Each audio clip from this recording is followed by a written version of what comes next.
Hey everybody, what's happening? Yeah. What's going on? Hello.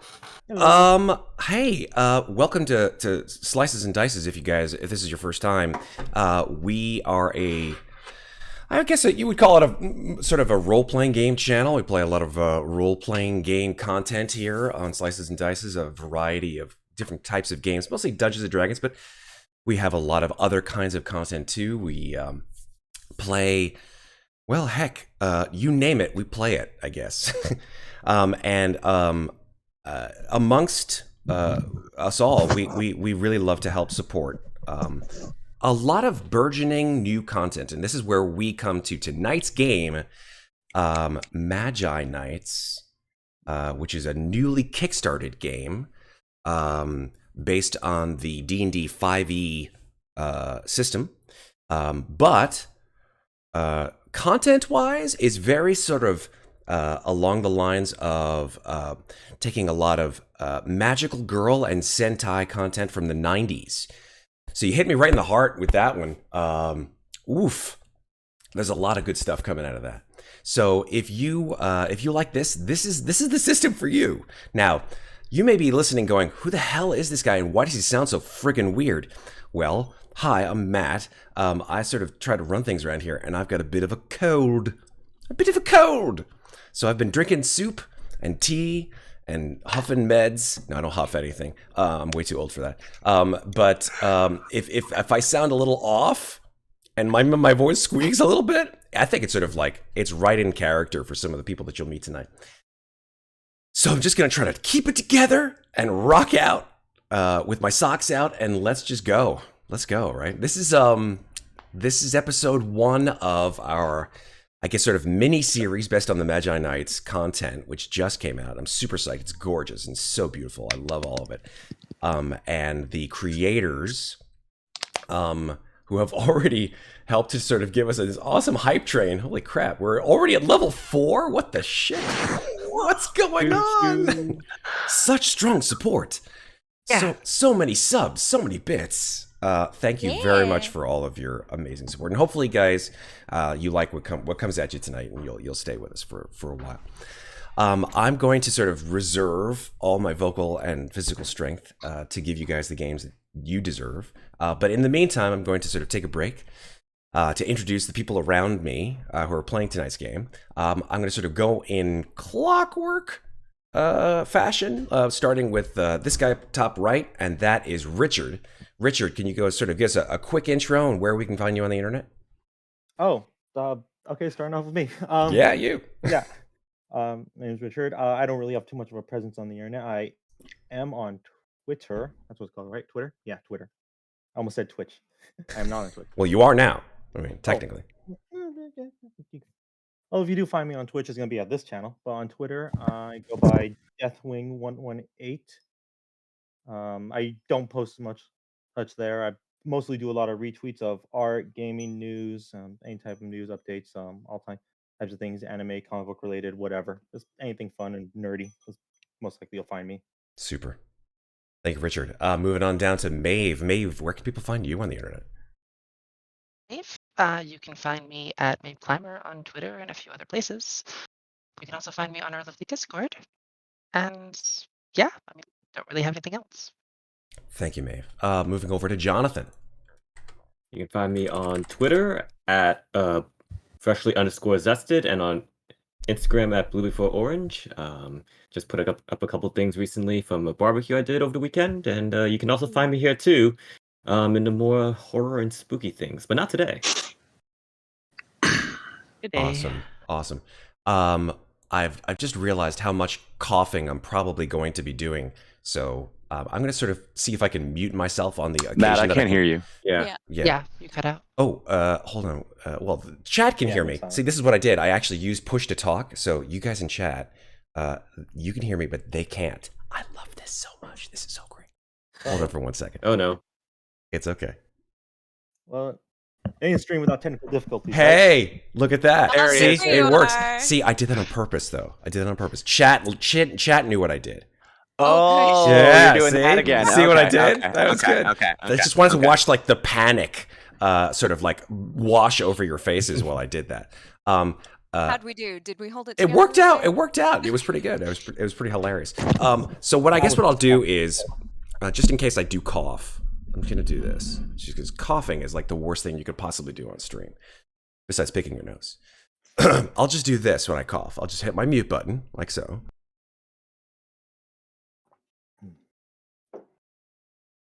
And now I'm back. See, there we go. Perfect. And now you're back.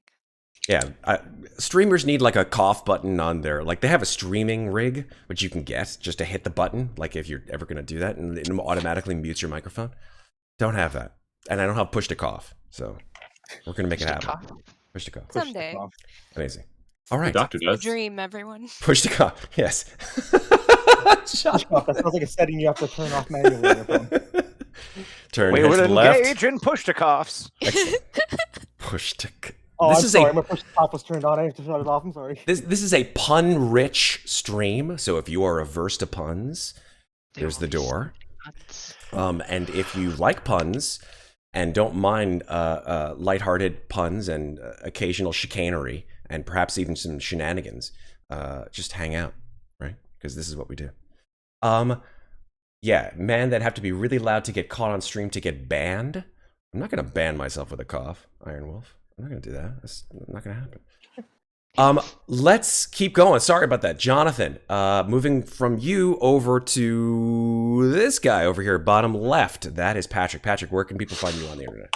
Frequently on this channel, I worked with Matt in Cast Party and here at Slices and Dices, playtesting a whole bunch of new games and completely flying by the seat of my pants on different mechanics of different systems. But as always, you can find me on Twitter and Instagram at Pat Marin, and I do whiskey tastings at the Bar Rover and Bar Rover on Instagram. Amazing. Thank you, Patrick. Yeah. And then finally, up here at top left, got Megan. Megan, where can people find you on the internet? That is me.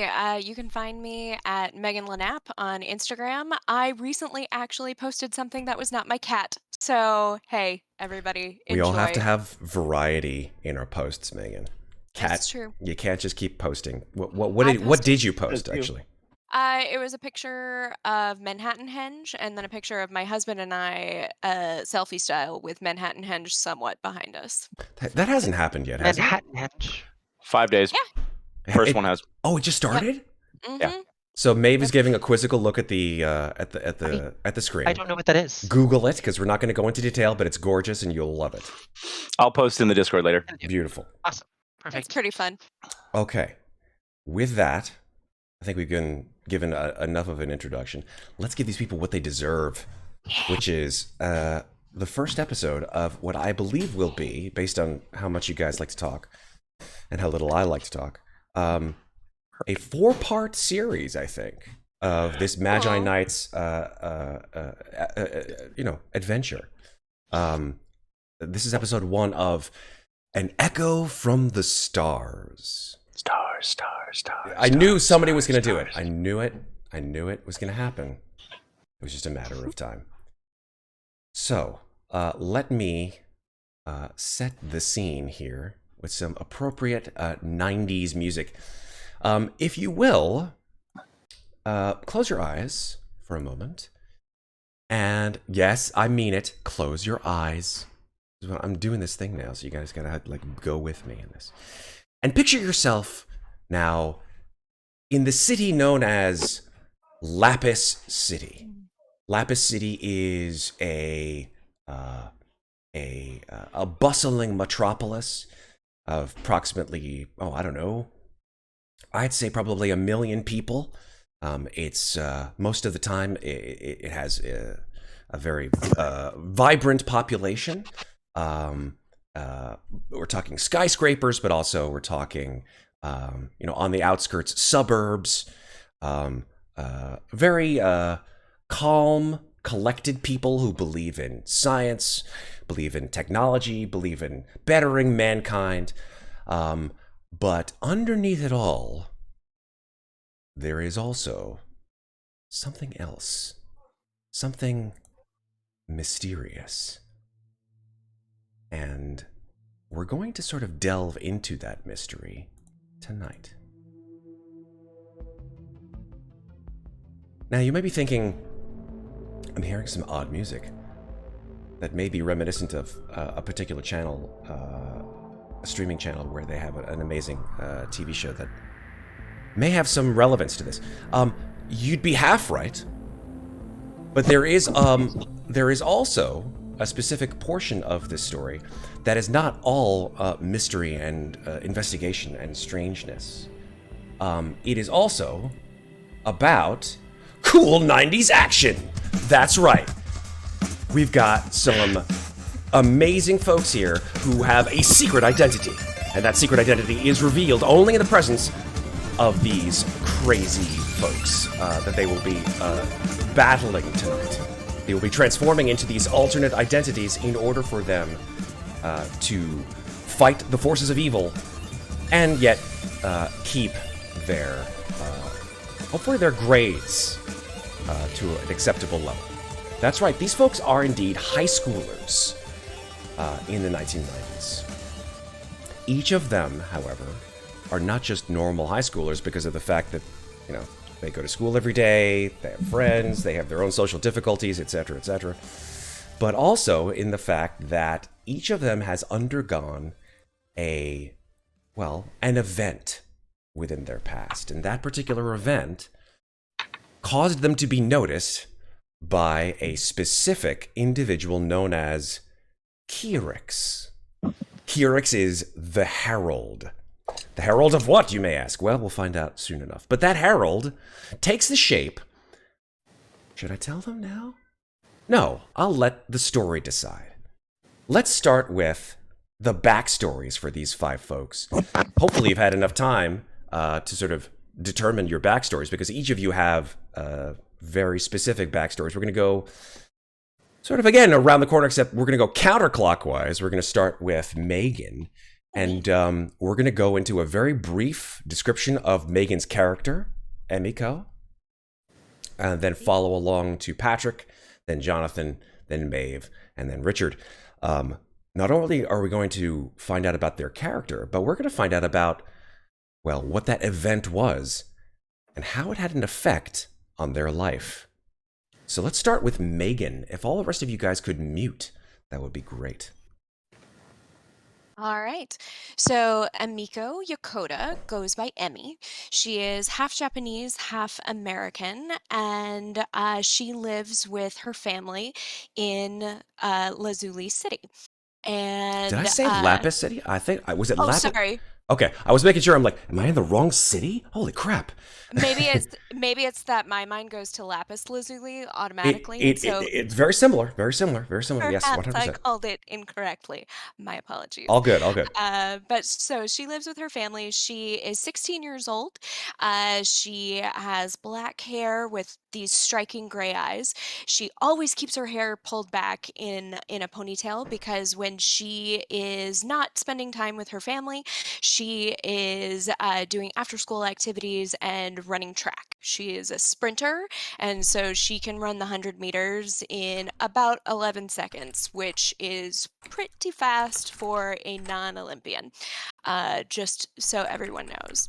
And so when she and her family moved to this city, they're still fairly new to the city, and so they were just trying to get to know the area a little bit, and her parents let her drive her car for the first time with her little brother around to just try to get to know the city. And unfortunately, they were involved in a fairly terrible car accident that would have ended very badly had the Herald Kyrix not stepped in and offered her a deal.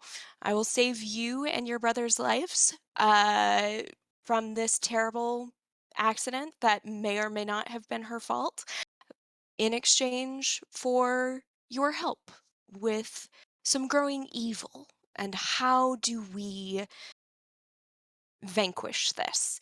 And so she agreed, because what else can you do? And thus, Emmy was named the Star Keeper. Shooting stars. Shooting stars. Anime pose. Love it. Okay. Thank you very much, Megan. You're welcome. Moving on down to Patrick. Patrick, let's learn about Dayen. Yeah, so Dayen St. Clair is a 16-year-old student with black hair, very light skin, and turquoise blue eyes. He's persistent, he's confident, but he's also overambitious and stubborn. Keeps to himself. He values excellence in all things academic and knowledge, but tends to spend his time playing video games and soccer. Dear to his heart, his sister Teresa fell very, very one day. Doctors couldn't figure out what was wrong. The family just fell apart entirely, got very, very stressed by it. Mostly, Dayen spends time fighting with his father, a firefighter, because they're never able to really visit the hospital enough, and the father insists on getting good grades up so they can get into an academic program, and Dayen can get on a scholarship so that the father can continue paying for the medical bills for this mystery disease. But one day at the hospital, Dayen snuck in late at night to go see his sister and just talk to her, and sitting on the windowsill in the dark, starry night was our figure, Gyrex the Herald, who bestowed upon him the opportunity to become a veil keeper. And so Dayen takes up a blade and searches out, defending those who need it, and piercing the veil against otherworldly things coming in that can't be seen by regular people, and is working his way towards finding a purpose and maybe finding out if the mystery disease has something to do with all of these incursions. Very interesting. Thank you very much, Patrick. Yeah. All right. Moving on over to Jonathan. Jonathan, let's learn about Justus. Yeah, so Justus Toussaint is a 16-year-old student of high school, and he has black hair, dark brown eyes, and mocha skin. So, Justus is a virtuous and loyal person, but can be irritable and reckless at times, and unfortunately, he has sometimes come into conflicts with his father in terms of his tendency to get into fights with bullies around town. After one particular disagreement, Justus, who was also on the track team and likes to do cross country, went out into the woods to collect his thoughts and commune with this falcon he has named Kess. However, he heard the sirens and began running back home as fast as he could, and he saw that some sort of accident must have occurred and his home was on fire, his father trapped inside. He took a blanket that was soaked in water, ran in, and as the house was crumbling around, he found his father but could not find a way to escape. And Kyrex appeared, offering Justus the power and abilities to save his father and both of them get out alive in exchange for Justus's determination and ideals to be used in the fight against evil. Justus agreed, and together with his father, they made it out alive and began to rekindle their relationship as they rebuilt their home. Meanwhile, some of those flames from that fire remained with Justus, and he became a zeal keeper, fighting not just the bullies of the town, but the evils down below. Awesome. Fantastic. Thank you so much. Mm-hmm. Okay. Moving on over to Maeve. Maeve's character is Carmen. So let's find out about Carmen. Well, Carmen is also 16. She very much adores the arts, music, and cats. I love so many cats. I have 3, Buttons, Mittens, and Tabitha.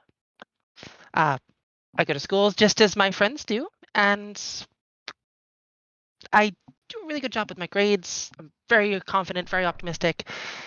Sometimes maybe too confident, but enough about that. As far as how I gained my magical abilities, well, that's quite a different tale. I went with some friends to watch my favorite artist, Queen, and we ended up staying very late at a concert one night. After the concert was over, we decided to sneak into the city zoo. There was a tiger cage, and unfortunately, I got a little too close, and well, I had a bite taken out of me. There was a lot of blood, and I don't remember much, but I remember making a deal, and I was still alive. Note to self: tigers. Very bad. Yeah, don't go. Very bad. Yeah. I mean, I love tigers actually, personally, Giant kitties. but they These are great. just don't fuck with a tiger. Not great. Yes. 100% correct. Okay. Thank you very much. And then finally, Richard, your character, Verity. Sorry, my thing was All good. was muted. All good. Okay. Okay, so I wasn't here for the session 0 thing. It's all good. So if we didn't actually, none of these guys made their characters' backstories from that. So they all sort of just made it from their own imagination. So however you'd like to sort of foresee this particular character's backstory is on you. Okay. Through all that, I've actually been reading up on the character, and well, I'll be playing as where's her name? Make sure I'm saying this right. Verity Faye. She is 16 years old. Blue eyes, love it. Teaching, writing, loves cats. Yes, yes, cat person. Ideals, love and honesty. Yes. Forceful personality. Reading up on her. You can make her my own. Heartkeeper. That's the You name would of also your Heartkeeper is the name of your Magi-Knight personality. persona, yeah. Yeah. And I'm kind of digging it. Quote: "I love that glows within me. Heart unleash." I'm like, this. Did you guys? How did you guys know? Did you guys just know this chick's trying to sound like my freaking spirit animal? I love it. It was funny because Richard, you actually chose, of all the 5 of you, you were the one who chose last. So it was sort of came to be. It's like, well, who's going to choose the last one? I'm like, well, I guess Richard's going to be Verity. So then there you go. Perfect. I feel like I need to run and go get my Star Sapphire green landing ring. So Absolutely, he's the yes. Mati of this Captain Madden? Yes, 100%. Registered Brony, Princess Cadence is my spirit animal. Yes, all this. I'm loving this. I'm loving this. All right. So as for, she has an older brother, which is nice. Tobias Faye, 17-year-old. Senior. Reading up on the character 5 minutes before stream. Loving it. Let's go. I had wanted to do all this stuff yesterday. Oh no, we know you had an enormous. But, worthwhile noting, Richard's situation is that he had an enormous internet outage that lasted almost 24 hours. And so unfortunately didn't get to really sort of look into it until like just now. So you'll have to forgive him as he uses his amazing powers for good to kick ass in this most amazing situation. Definitely one of those learn to swim by being thrown into the deep end type situations. So let's think this through. It doesn't have to be fleshed out too much now, maybe between now and next session. What do you think the event was, and this is made of your own mind, that caused Verity to make a deal with, and I've heard people pronounce it Kyrix, I've heard people pronounce it Kyrix. Let's go with one pronunciation and one pronunciation only. Let's go with Kyrix. Kyrix is the herald. So what was the situation, do you think, that caused Verity to become involved with Kyrix? Kyrix. Involved with Kyrix, and he's the one that, or it is the one. It is, yes. I mean, it uses it pronouns, I guess. I don't know. I'm not too sure. That's why I'm. No, all good. Let's just sort of like high level it, and then we can come down to the low level last time. Was it a dangerous thing that caused Verity to take this particular deal, so to say? Dangerous thing. Acting on love. Forceful personality. I would almost say love, honesty. Naive, sensitive, weaknesses. Naive. Altruistic, empathic. I can feel some. Definitely seems like one of those getting in over her head, save the day type situations. But I'm trying to see. You know what? She likes cats. Oh God. Well, how dare you to pat Oh, that no. tiger? It's very, very rudimentary. I wish I had more time to really All good. Let's really go sink into this, rudimentary but on it. I'm thinking definitely put herself in a very dangerous situation for what others would see as very minuscule, not really worthwhile. I want her to save a cat in some scenario. I want her to save a cat in some way, but I'm trying to think of like what is like the most over the top. We could ask for, you could phone a friend if you wanted to. Or we could ask chat. Who knows? Let's start with the four let's do folks chat. here, though. Let's start with the four folks here. How about Richard with some background maybe on this cat savior complex that Verity seems to have?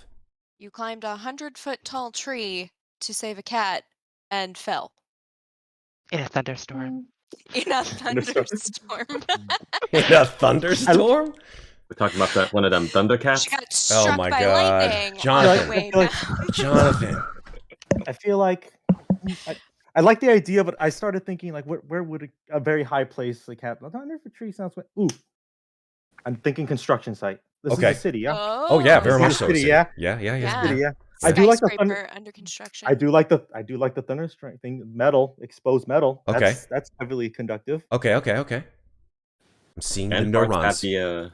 have the electrical signal going through. Yeah. Yeah. Maybe Mittens ran away from home and you helped me find him. You are Heartkeeper. Oh, we are. That is your title, Heartkeeper. Empathic, and she is friends with who was she friends with? All of us. Well, you guys are all friends, but some of All you friends, but there's- have bonds to others. There are special bonds. She does have a special bond with Carmen. Mm-hmm. Me. Hmm. We do love our cats. Yeah. All right, we'll do that. Helping find Carmen's pet one stormy night. Okay. Ends up finding them or sees them running off into a construction site. Very dangerous. Very definitely go and get someone else who's like actually properly trained for that. But no, let's just very naive. So that's just a cat. She's gonna run in and get him, and I guess that'll start the series of events that'll lead to her climbing up. I don't want her to lose the cat. Ooh, I got it. In a desperate attempt to save one of her close friends' cats, she ended up going into a dangerous and still, I was gonna say under construction. That sounds redundant. And it's still being worked on construction site. No safety gear, nothing. Just went in to try and get it. Had to climb a few of the incomplete floors, at least 2 or 3. Not too high, but very dangerous still. But was able to get the cat that seems to be hanging along on the ledge. She was able to reach out and get it, but last second slips and falls. However, she's able to protect herself and the cat. She gets a little roughed up, but she's able to get up and grab and hold the cat. But upon her slipping and falling, she may have knocked some debris loose, or rather some brick mortar. I don't know what exactly works in construction. That's fine. It's fine. Neither do I. I'm working with it. Yeah. Let's go. Peeps. Yeah. A lot of loose debris that was supposed to have been tied down, but upon her like moving in through the construction site trying to get to the cat, it seems to fall onto her, nearly causing her death. Okay. That is where That's all I got. Verity. No, it's all good. That's where Verity was saved by Curix and took the deal that changed her life, and the 4 of you as well. So that thank for you last guys. minute? Yeah, no, that was for last minute. That's pretty friggin' awesome. Backstory, check. Did I mention I'm also a DM for my group? This is very good insight of how prepared I usually get for games. You know what? That's fine. Preparation meets a lot of standards, and sometimes it's overrated. Thank you for saying it out loud. Thank you. I need somebody else to say it, man. There is such a thing as being overprepared. That said, now that the 5 of you have introduced yourselves to us, it's time for you to introduce yourselves to each other. It is July 23rd, 1995. And I'd like you all to come with me to Lapis City Park. It is Sunday, the day before school starts. Yeah, let's start us off. Did we go to school in July? July 23rd. I guess. I guess it depends.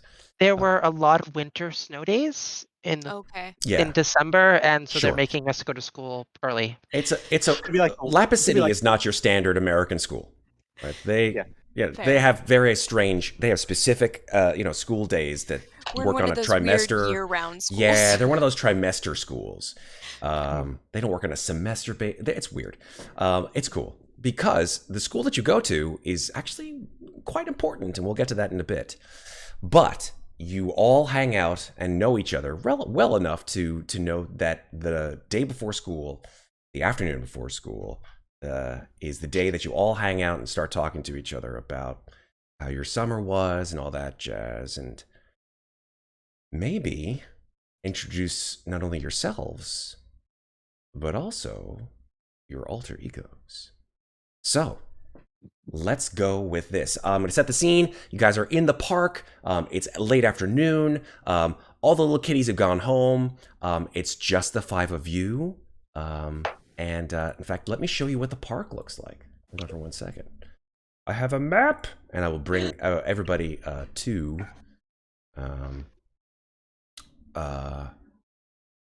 that map. It's sort of like in the woods. So I'll bring you out to the woods. It's a sort of a beautiful, verdant green wood that you guys like to go out to every once in a while. There we go. Yeah, let's start it off. The 5 of you sort of meet in a clearing in the park. Who wants to describe what goes on?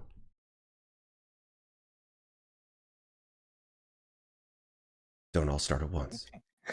Emmy will jog up because she has decided that even though summer is even in this brief break time from being a student, she cannot give up on her track and field dreams. So she jogs up and immediately starts, checking her pulse, trying to make sure that her heart rate is where it's supposed to be, and then while waiting for the rest of them to show up, immediately starts into some cool down stretches so that she is ready for whatever comes her way. Okay. Who's next? Probably Dayen. He'll be walking up with a book bag over his shoulder, eating an apple, book open, but he's going to reach into a knothole in one of the nearby trees and pull out a different book and start taking notes in that book and comparing the notes between the two because he spent the entire summer studying for tests because he looked at the curriculum page. Doesn't say a word to Emmy, just sort of nods his head and then leans against the tree and just keeps scribbling, waiting for everybody else to show up. He just kind of nods back a little awkwardly and looks like she might want to say something, but settles for an awkward hi, and then goes back to stretching. So. Dayen's gonna do his usual, what we would now call resting bitch face, just kind of a I already said hi, then back to his book kind of look, like wordless, utterly wordless. No sell. No, of course not. Emmy tries to hide her crippling anxiety from that look and just really goes back to stretching. By the way, I think that this stream should probably come with a warning of like high school anxiety triggers. Like, like if any of this happens to trigger any like reminiscence or nostalgia about 90s and your particular high school and the particular relationships that you had in high school, don't blame me. Sorry, it's just part of role-playing. Moving on. Who's next? I think Justus would arrive next. He comes and he has a gym bag with a set of boxing gloves hanging off it as he got out of practice. And he arrives and says, "Hey, Dayen, and practice doesn't start until the semester, right?" Yeah, but I have to be ready. Like, how else am I going to beat you all the time? Yeah, you do have to catch up. And he just looks up to the sky and says, Cass! Cass!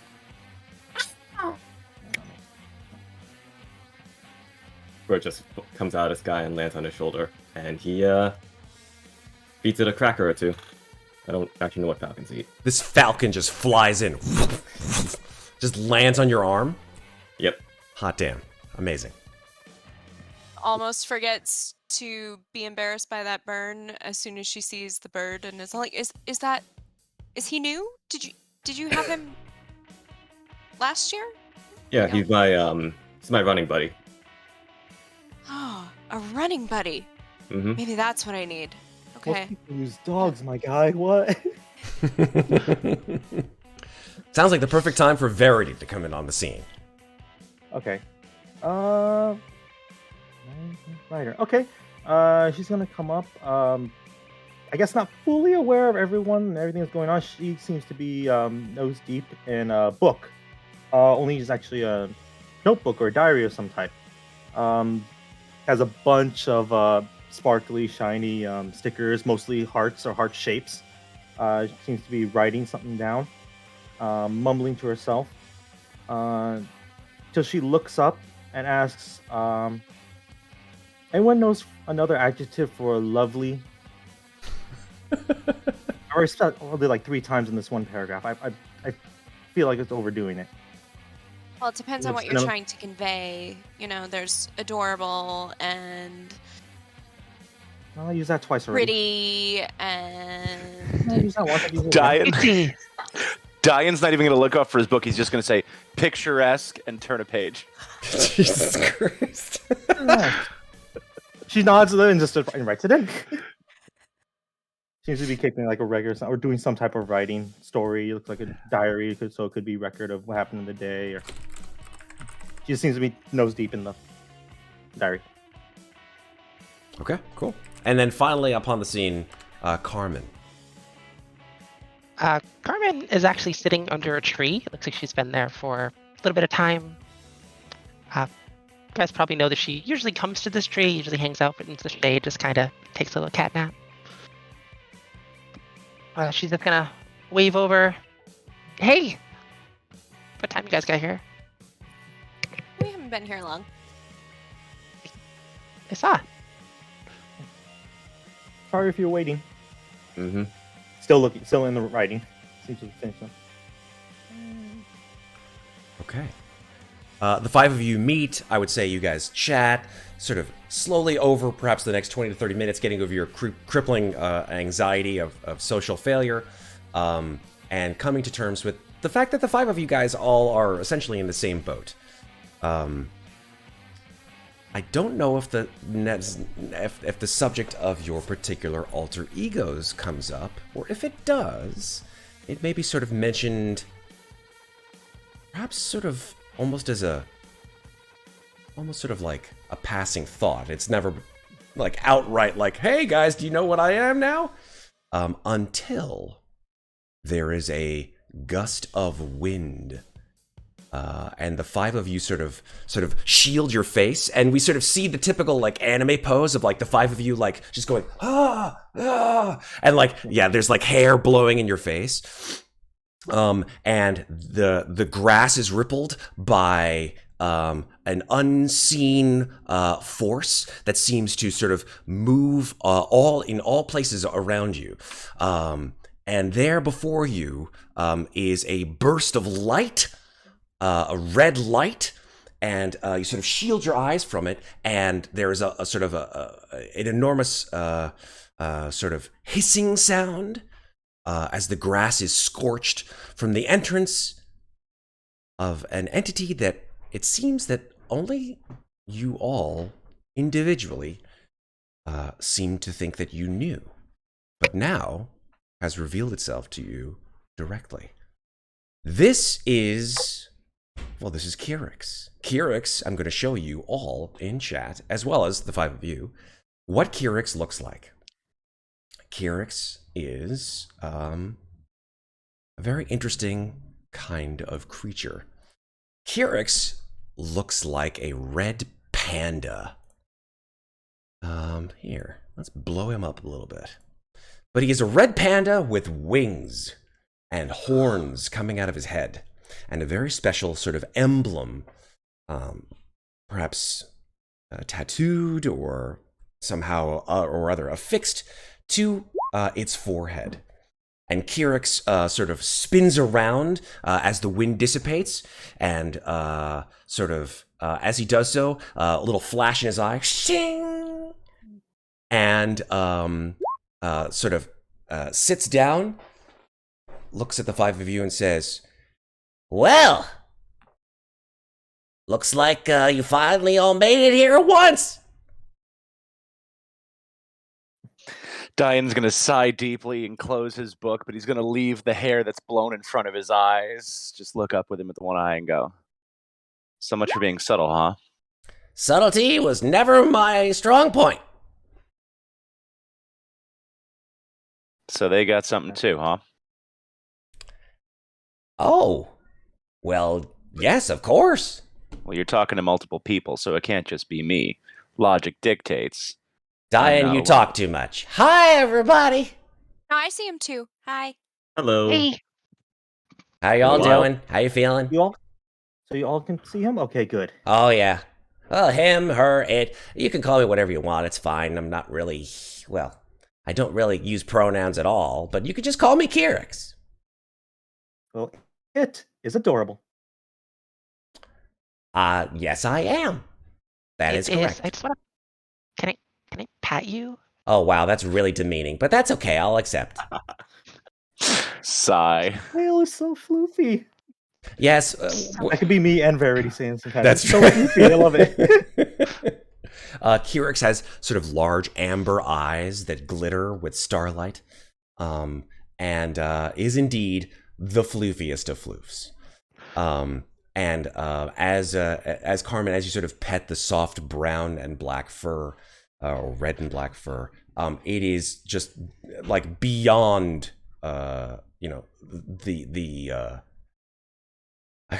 what's the like softest fur? Like what's it called? The chinchilla fur, right? Yeah, it's softer than chinchilla. You are so fluffy. Yeah, you're causing a little bit of static here. You just chill, relax. Oh. That's fine. Takes out a brush and starts brushing. Whoa, I haven't had my fur brush for a while, but that's okay. So hey, how y'all folks doing? It's good. You're doing all right. Yeah. How you enjoying the summer? You guys living it up? Got a lot of writing done. I've been grounded for a lot of the summer, so What did Oof. you do? I got in. Well, Kirix knows I got in an accident and kind of totaled my car. So yeah, I'm on the train a lot lately. Safest way to travel, You- Kirix says. You hurt yourself and they grounded you? I mean, I got to hang out in the hospital for a while. It was awesome. She just like pulls up the side of her shirt and there's just like a bite mark scars. Oh wow, that's what bit you? A tiger. Yeah, it was a really big tiger. Huge. Not the No smartest. way. Not the smartest thing to do, Carmen. But hey, what are you gonna do? Now, you Anyways, don't need to say anymore. You don't need to say more. It's fine. It's fine. And Justus, look at you. Looking pretty Yeah. good. Looking sweet with that cool old falcon. Kess, what's going on, Yeah. Kess? And Kess like flaps out its wings as if to show like how amazingly cool. And in response, Kirix, wow, you have a sound effect. That's amazing. Holy shit. I did not Just- do that. Every time Matt spreads his wings, I'll do it. Nice. Oh my gosh. Don't tempt me. I love Don't it. tempt me, Patrick. Ready? Here we go. Oh my god. Wow. That's really good. That's really good. That's Though. so good. So good. It is. Wow. It's like something out of Perfect. Marvel Fine, I versus guess. Capcom. Captain Falcon punch. Okay. Eagles flight! Yeah, Kess sort of like splays out his wings. Kirix in response does the same, and Kess sort of like does one of these kind of like, all right, you're cool in my book, kind of like nods. I just poke Pessimist like, you show off. Jesus, Patrick. Please don't ever do that while I'm drinking something. No promises. I have hot tea. Just be careful. And then Kirix looks over at Emmy and says, "Hey, Emmy, I like your new hair color. It's really sweet." Thanks. Yeah, it's just, I figured if it's the hair color of, my friend, and she winks. And he winks back. Yeah. You hear then- ting, ting. like Yeah, Pokemon. Yeah. exactly. See little sparkles. Yep. What's And- Pokemon? Don't worry, we'll work about it later. Then I might as well. I might as well 95, try it it's out in real 95. life. All right. Verity, coming up with some new stuff for your diary. I'm not gonna be privy to it, I know, but still, come up always with new stuff. I'm loving it. As soon as he says, has that pulled it closer to her chest. You better not. Gives her kind of mean look, but it's in jest. Yeah. Right. Nice. And Dayen, my boy, Dayen, how you doing? I'm fine. Oh, come on. What's the matter, Mr. Grumpy Face? He's going to sigh in the most exasperated teenager way, but he's still going to just like 2 fingers right between the horns and just scritch the back of the head. All right, that's my guy. Thank you. Embarrassing. Oh, no. Trust me. Many more things could be much more embarrassing. So, hey, folks, I'm dropping by as a courtesy to the 5 of you because I thought it would be to your benefit to know that you're all in my book. I don't mean like an actual physical book. I'm just meaning that you guys have all done something, unfortunately, and I had to come and save you. That's okay because you're still here, you're still breathing, you're still standing, or at least the people who were involved in your particular little thing are. And with it comes some, capital R responsibility. I'm just hoping that you 5 of you are up to the challenge. Capital R responsibility? Yeah, I'm like, great power, great responsibility. It's the whole Spider-Man thing. But listen, there's more to this than you all think. So I'm hoping that you'll be, in on the deal to do what I told you you'd need to do. And what is it you've told each of us? Are they different things? Should No, we be working together no. on this? Well, that's the thing. I didn't really think there would be more than you, or you, or you, or you, or you. But I guess the 5 of you together, you kind of make a pretty good team. Sounds like whatever you're dealing with is a big problem. Oh, the biggest. And you want high schoolers to fix it. Well, I couldn't get any grown-ups.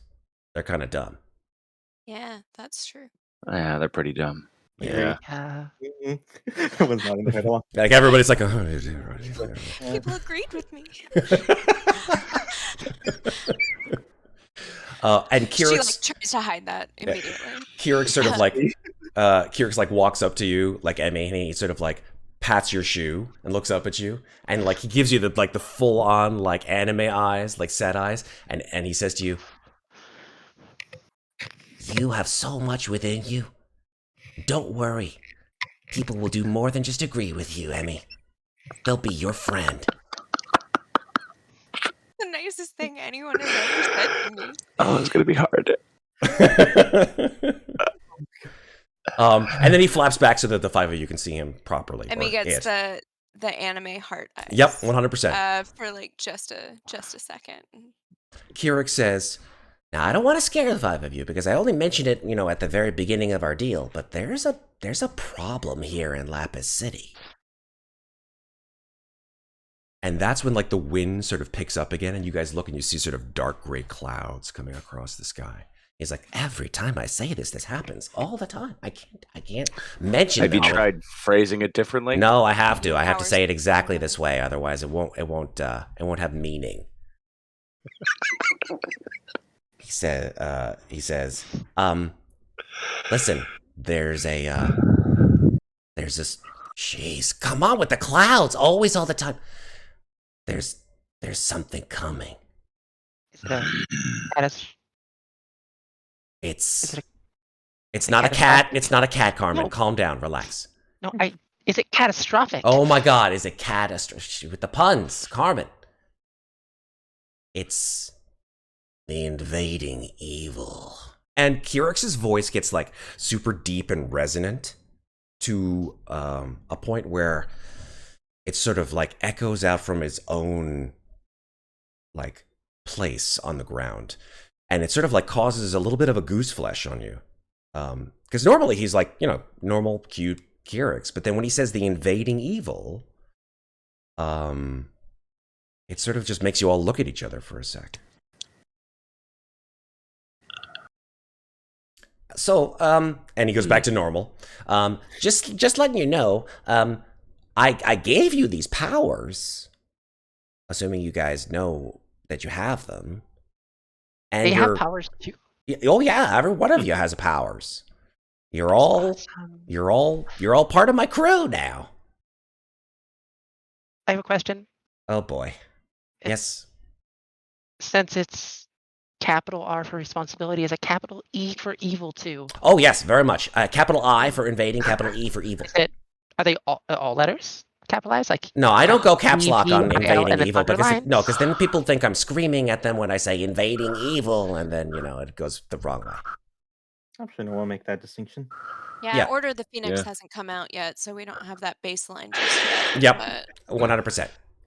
I'm not even too sure a lot of people know what caps lock even means, but yeah.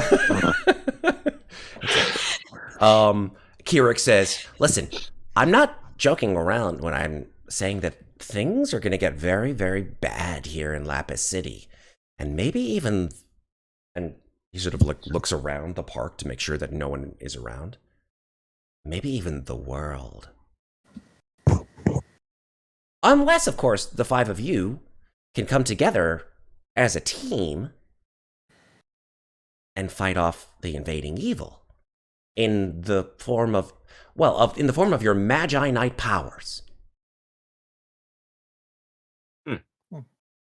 You guys haven't shown anyone else your Magi-Knight powers, have you? Just Verity. No. Oh, so Verity, you and Carmen know each other? Yeah, we're best buds. Oh, Yeah. So you guys have shown each other what you look like as Magi-Knights? I drew a picture, actually. Oh, so you haven't actually transformed then? Well, I imagined what it would look like. Wait, Akira sort of like looks at you quizzically and he says, have you guys not actually transformed yet? Were we supposed to? Not in front of other people. Oh, so you've transformed, right, Dayen? Well, yeah. And I'm gonna a little off script here. Just the character sheet says that I have no bonds, but I have something called the Past Protector, which I can't find anywhere in the handout. So Okay. I'm just going off the fact that like he actually has been like running around all summer with his sword trying to hit shit. Like figuring out how to use his powers the only way he knows how, which is trial and error. Absolutely. So like sparkly Batman. Sure. Love it. Okay. Hopefully not in the presence of any grown-ups or any other people. He just like transforms. He then looks the way he does, and he has a sword, etc. Right? As the narrator says this, we flash to Dayen's eyes, so they go really wide, and you just see a small grove covered in nicks and scratches on the trees, and like shield prints in the side of the tree and stuff. And it's like, no. Okay. It's actually the next grove over, so Yes. the camera just does a side pan. Amazing. It's the tree directly behind us. Right, exactly. So Kirix, He's in the foreground. You see in the background, one of the branches just falls. In fact, let's get visual here. So Kirix looks at you, Dayen, and he says, "Well, of all of you, I guess you would be probably the first. Dayen, you wanna show these folks how you transform? Like you have to use your special phrase, and then you transform. I So, know. Go for it. But I was taught by someone not to use it unless I meant it, so I've got to get there. Okay, so you gotta get up to that He point. picks himself up a little bit and he just goes, That's deep. by the unknown immersed within me, veil unleash. And he reaches up, and the bracelet that we're all wearing with that star pentacle symbol on his forehead goes from a bracelet to sheathing an entire blade. as the Blade of Destiny, a long, ornate obsidian blade, flat on one side, katana style on the other. Okay, I visioned it different in my head, but absolutely that, yeah. So it's got these waves coming out of it. It's got that sort of the Bleach and the Demon Slayer sort of the multiple layers of curved metal and forged upon forged, so it looks like there's waves within the blade itself, with this ornate hilt and a giant gemstone in the center. Very Ruby of the War Mage kind of thing here, Warlock. And as he does that, it looks like all of the stars in the sky just sort of like blanket down in a meteor shower as it suddenly falls into a cape and a hood over his shoulders, and his school uniform melts down like a trickling waterfall into a classic sort of knightly vest, and then black pants and heavy boots, and just everything is wrapped in leather because that's as emo as we can get in 95. Amazing. Awesome. And, Black gloves. Hell yeah. Absolutely. Okay, cool. So you guys watch that occur with Dayen. Who wants to go next? Is that how you do it? It's just the phrase and then oh, okay. Dayen will look at her and say it with confidence and say it like you mean it, because if you don't mean it, the magic might not happen. Emmy resists fainting from all of the direct eye contact directly from Dayen. And she goes, okay. And then she takes her Sagittarius keyring from off of her backpack, and she says, by the way, you're not the only one who can have fun with stars. And she goes, by the stars that whirl within me, star unleash! And then she does a ballet pirouette and calls down from the heavens a swirl of stars that then form the constellation of a bow, a giant long bow. And so she reaches out her hand to grasp the bow and draws it and unleashes a star-filled arrow before planting the bow in the ground next to her, and then blows a kiss full of stars. Let me find your handout here, because holy shit, that was amazing. In fact, I think I just have to put the handout in here. Give me one sec. Where? There's a couple, so I'm interested to see which one pops up officially. Well, this is not the official art for you, but okay. we will get the official art in a second.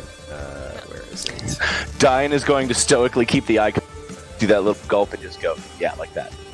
Yes. So Emmy is Starkeeper. So let me just save that and show that to you guys. You guys have seen this before. There we go. Nice. All right. Yeah, that's what she looks like. At least for now. This may change in the future. Yeah, looks great. Amazing. Okay.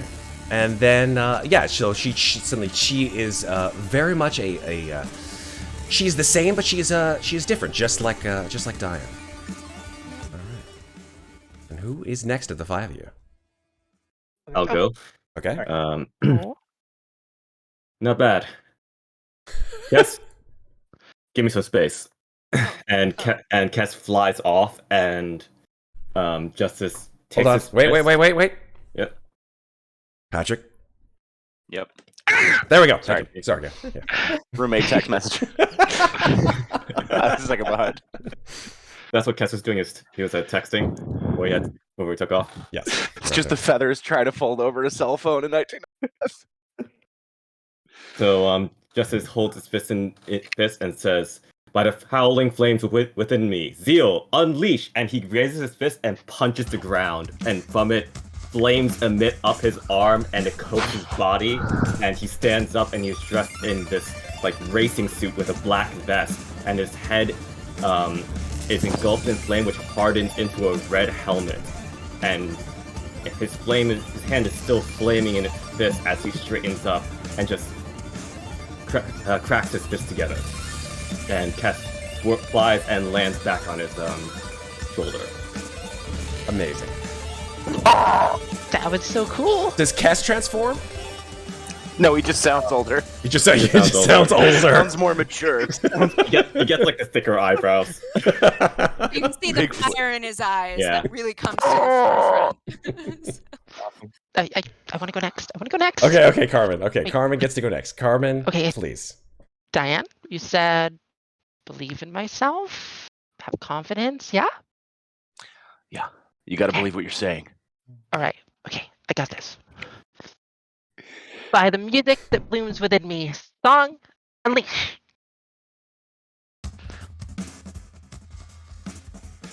What happens? Well, you see bright light.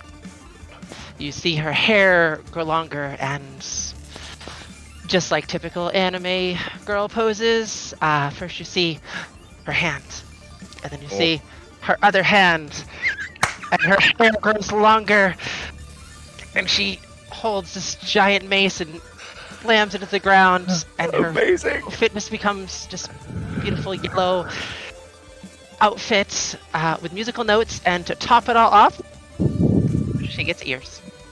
I borrowed these. Oh my gosh. It's Amazing. adorable. She just Okay, like what is Carmen holding in her hand, though? So she just hefts it and just lands on the ground with a giant thud and looks at it. It's a giant microphone. Giant microphone. I love this. Amazing. Okay, and then finally, Verity. Alright. Throughout all this, Verity has just been vibrating with pure joy and excitement watching all of this. Loving all the lights, all the awesome poses that she immediately jumps up. Especially adoring Carmen the ears. It's like, they got blue ears now. She's like, Speed's like trying to scritch and move and see if they actually respond. Oh, they absolutely do. You just see her like, just, like in love, someone scratching her ears. It's like she'd never felt this sensation before. Yeah, she just loves it. She's like, Okay. so she's actually all excited. And you have to say it with confidence and purpose. She is ready. She is ready. So she steps forward. She steps forward. Heard. All right. So me next. By the love that glows within me, heart unleash. And what happens? All right. So first, she kind of like explodes in this whitish, pinkish energy, as her body's basically like covered in this light, and then and then you see a bunch of hearts, pink hearts, just flowing around, and then begin to condense. First along her chest, giving her a corset, and then along lower part of her chest, and then pops a big poofy skirt on her arms, giving her arm length on gloves, and then both of her legs, giving her shoes, and her thigh high stockings. And then another set of hearts kind of condense and then explode into a giant, pretty pink bow, of course, with a heart in the center. And then she holds up her hand. Bunch of hearts condense onto her hand. When she grabs it, it explodes into a staff, magical staff with, of course, heart motif at the end of it. And she holds the staff around, swirls the staff around, holds it up, and then of course, classic anime pose. Amazing. Kyrix, as each of you do these particular transformations, like you just see his eyes sort of aglow with love and joy and just pride. And Kyrix says to the five of you, once the five of you are sort of arrayed around him, them, it, whatever, he just looks at the five of you and goes, Well, holy crows. You guys are amazing looking. Like, wow. I thought that, you guys would choose your own powers, but I guess it sort of like attaches to you in your own way. That's really great. I'm really happy about all this. Verity's just jumping with joy, screaming. This is awesome! well, Cool. everybody starts somewhere, I guess. Tomorrow's a big day. I highly recommend, and Kyrix sort of like puts up a clawed paw. If you need me, well, I'll be in here. And he points to his head and he says, I'm not really supposed to intervene myself. I gave you these powers so that you would, well, investigate and fight off the invading evil. But if you need me for anything, I might be able to answer some questions if you all have them. But really, the onus is on the 5 of you. I know it seems a little scary, but well, so is being a kid. He sort of like looks a little sheepish, and like little like anime like blush things appear on his cheeks. He goes, "But it'll all turn out okay in the end. I guarantee it. Don't be scared. It'll all be okay in the end." And he looks up at the sort of gathering clouds in the sky, and he says, "Well, before I go, do you have any questions?" What are we supposed to look for? Oh, How do we find this invading evil? just keep your eyes open and your ears open for any weird, strange activity. Also, it's a good point. Each of you, and he points to the 5 of you, has a soul crystal. Well, that's where your soul resides. Your soul crystal will glow if you're within the presence of the invading evil. So, just make sure that you do a decent look around Lapis City when you get the chance. Anything else? How do we contact you if we succeed or if we fail? Oh, I'll be with you the whole way. So, don't worry. I'm always going to be sort of, well, I guess you could find me here in the park. Just as long as no one else is around. So creepy. Not like that, Dayen. I'm not I like am just, muted. hanging around in the park. Oh, it's weird. It's weird. Will the invading evil find us though? Oh, I really hope not. I hope not too. What is it that's attracting them to Lapis City? That's a really good question, Dayen. I I don't bet it's really a- know. Clearly they have some plans, but what those plans are, they're a little bit beyond my knowledge.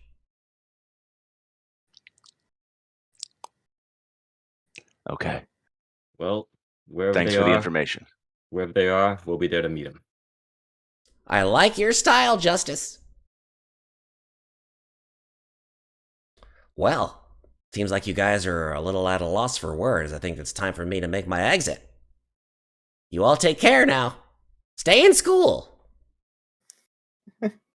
And he sort of like wraps his wings around him and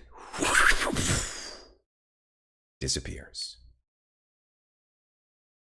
Wow. Can it? was It's okay. awesome. Okay. Whew, am I awake?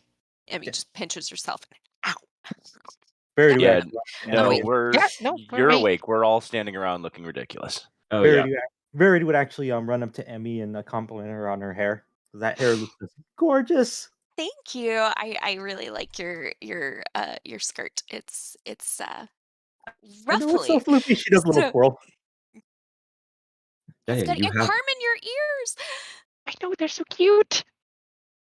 Dayen, you have a sword. That's Yeah. awesome. It's pretty great. You've got a motorcycle helmet? Yeah. I don't even have a license or anything for this. Does that I mean mean- you have a motorcycle mysterious Excuse me. somewhere? The bird transforms into a motorcycle.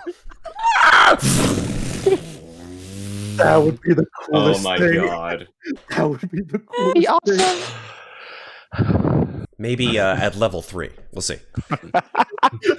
Level yourself up. You get like transform into. Yeah, exactly. That's what the engine sounds like when you hit level 3. Okay. Yeah, for all intents and purposes, you guys, just from a mechanics perspective, obviously, we are using a variant of the 5e system. So a lot of the roles that you will see tonight, either in Roll20 or live, as some of you folks have actual dice and character sheets, will be using the 5e system. There are some skills and some attributes as part of the actual system which are different, obviously, from the 5e system, that sort of key into more more into what Magi-Knights is all about. So as you guys will see, some of you actually have, well, you have 3 character sheets. Do any of you have the physical character sheets printed out? Yeah. Look at that. Printed. Look at that. Boom, boom, boom. So the cool thing about this system is that you have 3 character sheets. One is your sort of main character sheet, which is the one that has statistics about you, no matter who or what you, what form you take. And then you have statistics as a student and statistics as a Magi-Knight. So right now, in your current form, you're using your Magi-Knight abilities and statistics. When you transform out and you go back to your student form, you use your student characteristics and all the things associated with it. Okay. Cool. So yeah, it's I would say that after a certain period of time, since you're not fighting the evil, the I think invading evil. I think Verity would actually, after a while, after enough gushing, she would actually ask, "Wait a minute, how do we change back?" Yeah, as you say that, like the soul crystal, like all 5 of you, like your soul crystals glow, and then like your powers just suck back into it, and then the soul crystal takes its normal place in the form that you normally have it in, sort of disguised as a gem on a piece of metal that you have on your person. So, for example, Carmen, where do you have your soul crystal usually? I'm wearing a necklace. Beautiful. Justus, what about you? I was thinking of watch, but I don't know if you can do that. Yeah, watch. Absolutely, you could have it on a Sure. watch. Emiko. She has a Sagittarius constellation keyring that she keeps in one of her hands and constantly does like the little anxiety flip with Mhm. it. So it's always right there. Fantastic. Verity, what about yours? She actually keeps the heart-shaped earrings, and one of them actually has the crystal on it. Love it. And finally, Dayen. Yeah, it's a wrist bracelet. It's one of those like sort of hempen on it, Okay. and in the metal clasp is that same sort of symbol that we saw on Kirix's head. And there's just there's a really, really dark blue stone in the center of that. Nice. Yes. Each of your stones match your overall color. Like Dayen's is blue, Verity's is pink, Emiko's is sort of a purplish blue, Justus is red, and Carmen is yellow. Although I think I have the token for some reason as purple, but Carmen's is yellow. Okay. Yes, no fidget spinners. Sorry, Broadway Marshall. I don't think fidget spinners came out in the 90s. It would be amazing No. if they did. Nope. It Pogs back then. Yes, Pogs. Pogs. I my cannot God. wait. Or I cannot wait Tamagotchi. for someone to show up with one in a slap bracelet. That's what I can't wait for. And, Yeah. slap bracelets a 90s thing? I thought they were an 80s Yeah. thing. They started. Oh, Like overlap. it went into the 90s, I Right think. on. They didn't get super banned until like 93, 94, I feel like. That's Right on. that's when we introduced Tommy in episode. Yes. 100%. Yes. Okay. Oh, So the 5 of you go back to your particular families and get ready for, well, tomorrow, the first day of school. So unless there's something that you guys want to narrate on your way home or at home, we'll switch to Monday, July 24th, 1995. Okay. actual dates make me nervous. Actually, It is. Yes, go ahead, Carmen. Carmen walks home with Verity. They live in the same apartment building, like down the hall from one another. Just like no one's usually home, but that's okay.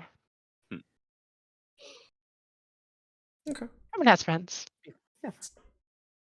BFFs. Yeah. Super. Same apartment building, probably grew up together a little bit. Excuse me. Yeah. Okay. The next day dawns. And the 5 of you get on your apparel for school, brush your teeth, get breakfast, and get ready for your first day at Frost Peak Academy. So let me bring you to that particular amazing artwork, by the way. I love all of this artwork that was given to me by the creators. And there we go. We're going to sort of zoom out, hopefully. And I will show you guys. what this looks like. There we go. Hopefully you guys can all see this artwork. Oh, looks like we lost someone in Zoom. Yeah, it's me. No. I Patrick. don't know what happened. Patrick, now I gotta move people around in Zoom again. Sorry, it all just cut out. That's fine. We can still hear you though, Patrick. Yeah, So rejoin Zoom when you can. it's loading back in. Alrighty. Sorry, folks. People sometimes like to take themselves out of Zoom and cause other people to look strange. And Hey, technology's gonna tech. tech. Yes, exactly. Tech is gonna tech. That sounded so much better in my head. Yeah. All right. So once Patrick gets back in, we will continue. Just want to see his face. How you guys liking it so far? Oh, it's great. So far, Great. there's a lot of great stuff in this. Just wait. I'm mad I missed out on a lot of stuff leading up to this, man. I just having a rough week. Adjusting to a new full-time schedule was rougher than I thought it would be. But It's tough. I'm getting it. It's tough. I'm getting We're all making it happen. Now, is that a Keyfish shirt? That is this Keyfish. What is Keyfish? Should I know what Keyfish is? It's a reference to a big spoiler in Critical Role. Oh. Kind of, yeah. Oh, now I know what Keyfish is. Yep. Yeah. Yep. Enough said. Yes. Mhm. Thank you. I haven't seen You're it in in, a while. I've Patrick? stopped halfway through season campaign 2. Patrick, are you with us, sir? Campaigns is fun. Did we lose Patrick entirely? Patrick, are you with us, sir? Thought I heard him. No. Uh-oh. Did we lose Patrick? Uh-oh. Might be a problem with that then if that happened. Maybe a problem with his internets. So we'll keep on keeping on, folks. Hopefully you guys can still see us. Yes, internet is sometimes a problem. So let's have Patrick come back when he comes back. In the meantime, let's just keep on keeping on. Okay, here we go. So apologies. I don't want to like change the Zoom screen as long as you guys can still see us. I know there's a little bit of a weirdness with the overlay, folks. Don't freak out. Once Patrick gets back in, I think we should be able to adjust just fine. Okay. Cool. Here we go. So, the 5 of you make it to school on the first day, Frostpeak Academy. Now, Frostpeak Academy is, well, it's a prep school. It's, everybody's wearing uniforms, ties, jackets, crisp white linen shirts. And, you know, they're relatively lenient. They allow you to wear jeans. It's still an okay school for you to do that. But Frostpeak is a kind of place where everything is very neat and very tidy and very clean. You walk through the blue and white halls. Everyone's sort of looking around, kind of amazed at this particular place. And you are all ushered in by the staff. Some who seem to be sort of old and renowned teachers, is like some of the older students look at them with a certain level of respect, to be honest. And some who seem a little newer, like they don't know what they're doing, and they're kind of like, welcome to Frostpeak Academy. One teacher who seems to be probably the gym teacher, sort of a burly dude with a whistle around his neck, like blows his whistle at all of you and says, all right, let's go. Come on. Assembly. Let's go. Assembly. Everybody in. And he ushers you all into the assembly Lobby. room. All right. Is Patrick back? Yeah. Hooray! Hooray! Okay. You lived. Hooray! Thank you, Patrick, for rejoining. Yeah. Okay. I have admitted you back to the Zoom. So when you get back in, there we go. Huzzah. I might have to readjust people's Yep. positions, but that's okay. Wait, just the 2 you have to switch. Yeah, it's fine. I will move everybody around. This is a very 90s high school movie. Yes, esque. I made these. love it. I made these musical themes as 90s-y as possible. Excellent. I could Perfect. picture them. I could picture the students crowding into the school, and the one guy on the skateboard coming in. Yes. Somebody's playing hacky sack in the yard. Yes, exactly. All right, so Verity goes here. And Carmen goes here. I'm moving people around, folks. Apologies. It's all right. I can add a little bit of color while you do that. Emmy is just walking down the hallway, nervously flipping her Sagittarius keyring back and forth over her hand and saying, "He said you'd have friends this year. He said you'd have friends this year," and just keeps walking to assembly. Carmen just comes up behind her and taps her on the. It's okay, Emmy. Stay positive. Yeah, positive. I can do this. Here we go. Justus comes up also and claps her on the back and say, "Gotta remember to breathe when you race." Okay, we've got everybody in their place. All right, so you guys are all ushered into the assembly room of Frost Peak Academy. A little bit of sort of notes as to what Frost Peak Academy looks like from the outside. It's sort of got this regal, almost castle-like architecture. Black steel gates, which are a little bit imposing. And as this sort of swarm of rather nicely dressed students sort of pours past you and your friends, you suddenly all feel kind of like a rock in a stream, with like the school of fish hastily speeding past you. When you get to the front of this room, the front of the auditorium, you plop down into a seat, and it's some time before all of the 1,200 students are finally settled in and the lights darken while the stage lights up. Excuse me while I drink some tea because my voice is... Tea is my savior. Strolling out towards the podium is a lady who looks much too young to be the principal of such a prestigious academy. Like a model out of a fashion magazine, with pristine porcelain white skin, she strolls out with long, flowing copper hair, wearing an elegant white suit and skirt. Her flame-red heels tap loudly across the wooden floors, and you hear some boys whisper excitedly nearby. Those whispers, however, hush almost immediately as soon as she begins to speak. Without someone laughing. Whoever the hell that was. Like the principal looks at the person who was laughing, just points a finger, and that person goes silent. Welcome, one and all, new faces and old, to Frost Peak Academy. I am Principal Walker, your chief assessor. You are one of the rare, chosen few to attend such a prestigious and unique high school. Indeed, I make no broad generalization when I say that this academy is one of a kind, even by worldwide standards. Some of you may be wondering how you even achieved such a feat, but I'm here to tell you that just like this academy, you are also unique.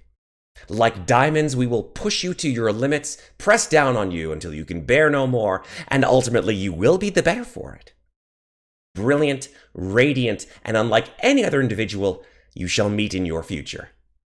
Those of you who perform will be fast-tracked to a noble and resplendent private institution, Black Moat University, where you will be under the tutelage of some of the most intelligent and experienced faculty the world has to offer. And when she says this, the students start going, there's a commotion. You guys have heard about Black Moat University. This is basically the Harvard of Lapis City. The ability for you to sort of skip into this university from Frost Peak is new to you. You didn't think that you guys got into this kind of a place and then would just go on to Black Moat. She says, I shall end here and say that although we expect much from you, you can equally expect much from us. And we have many student facilities to offer you. Please do not hesitate to speak to one of our highly trained counselors or teachers for guidance. And most importantly, and she raises a red-nailed finger, don't forget our Academy's motto: the brightest stars burn out quickly, but are remembered forever. And there's some raucous applause and a few whistles, and Miss Walker walks off the stage. Other, as I stated before, important looking faculty appear on stage, seemingly for another hour or so before the students, you all, are excused. They introduce themselves one at a time. This person is the social studies teacher, this person is the English teacher, this person is the math teacher, etc., etc., etc. And each one of you individually, as you walk out of the assembly room, have a chance to sort of discuss this, if you'd like. Okay. Hmm. All right. So, all right, you know what? Well, that was weird. Yeah, I think. Well, first of all, coming into the school, Verity was kind of a little dead on her feet. Kind of leaning mostly on Carmen. She is not a morning person. But Carmen would also know that she spent a good majority of last night instead of properly sleeping like one should be. She spent the whole time writing in her diary about multitude of events that happened. Spent like I think 2 pages, or at least 1 page, front and back, on each other person's describing each other person's transformation sequence and overall design for their Magi-Knight persona. Does she dot all of her hearts with eyes? Or dot all of her eyes with hearts? Of course, of course. Just checking. I love that mental image, though.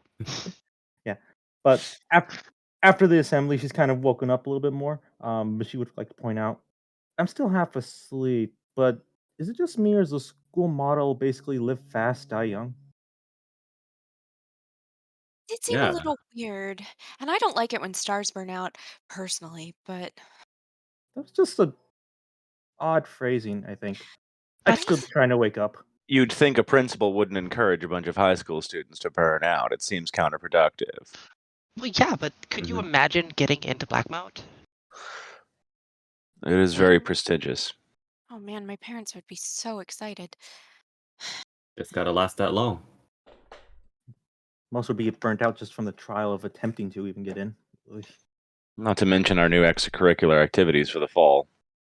True. As the five of you are walking and talking, the sort of stream of students filters out into the various hallways and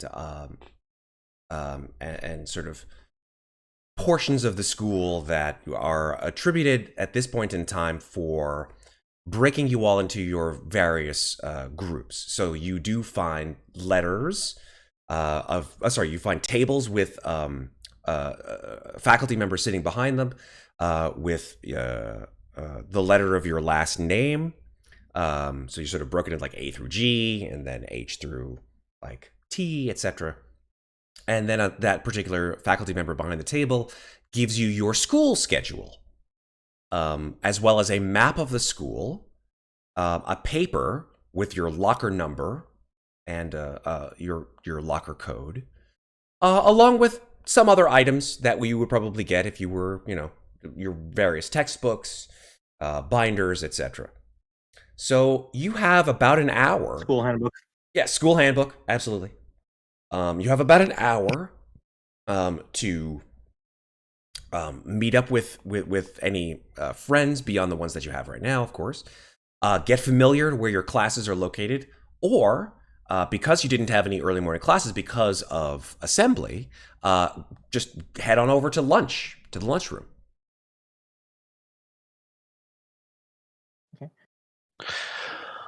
Dayen would probably use the new map Scott to go to the library and see if there were any strange occurrences or behaviors going on in the town recently. To like kind of do a little bit of research with the half day from the assembly. Okay.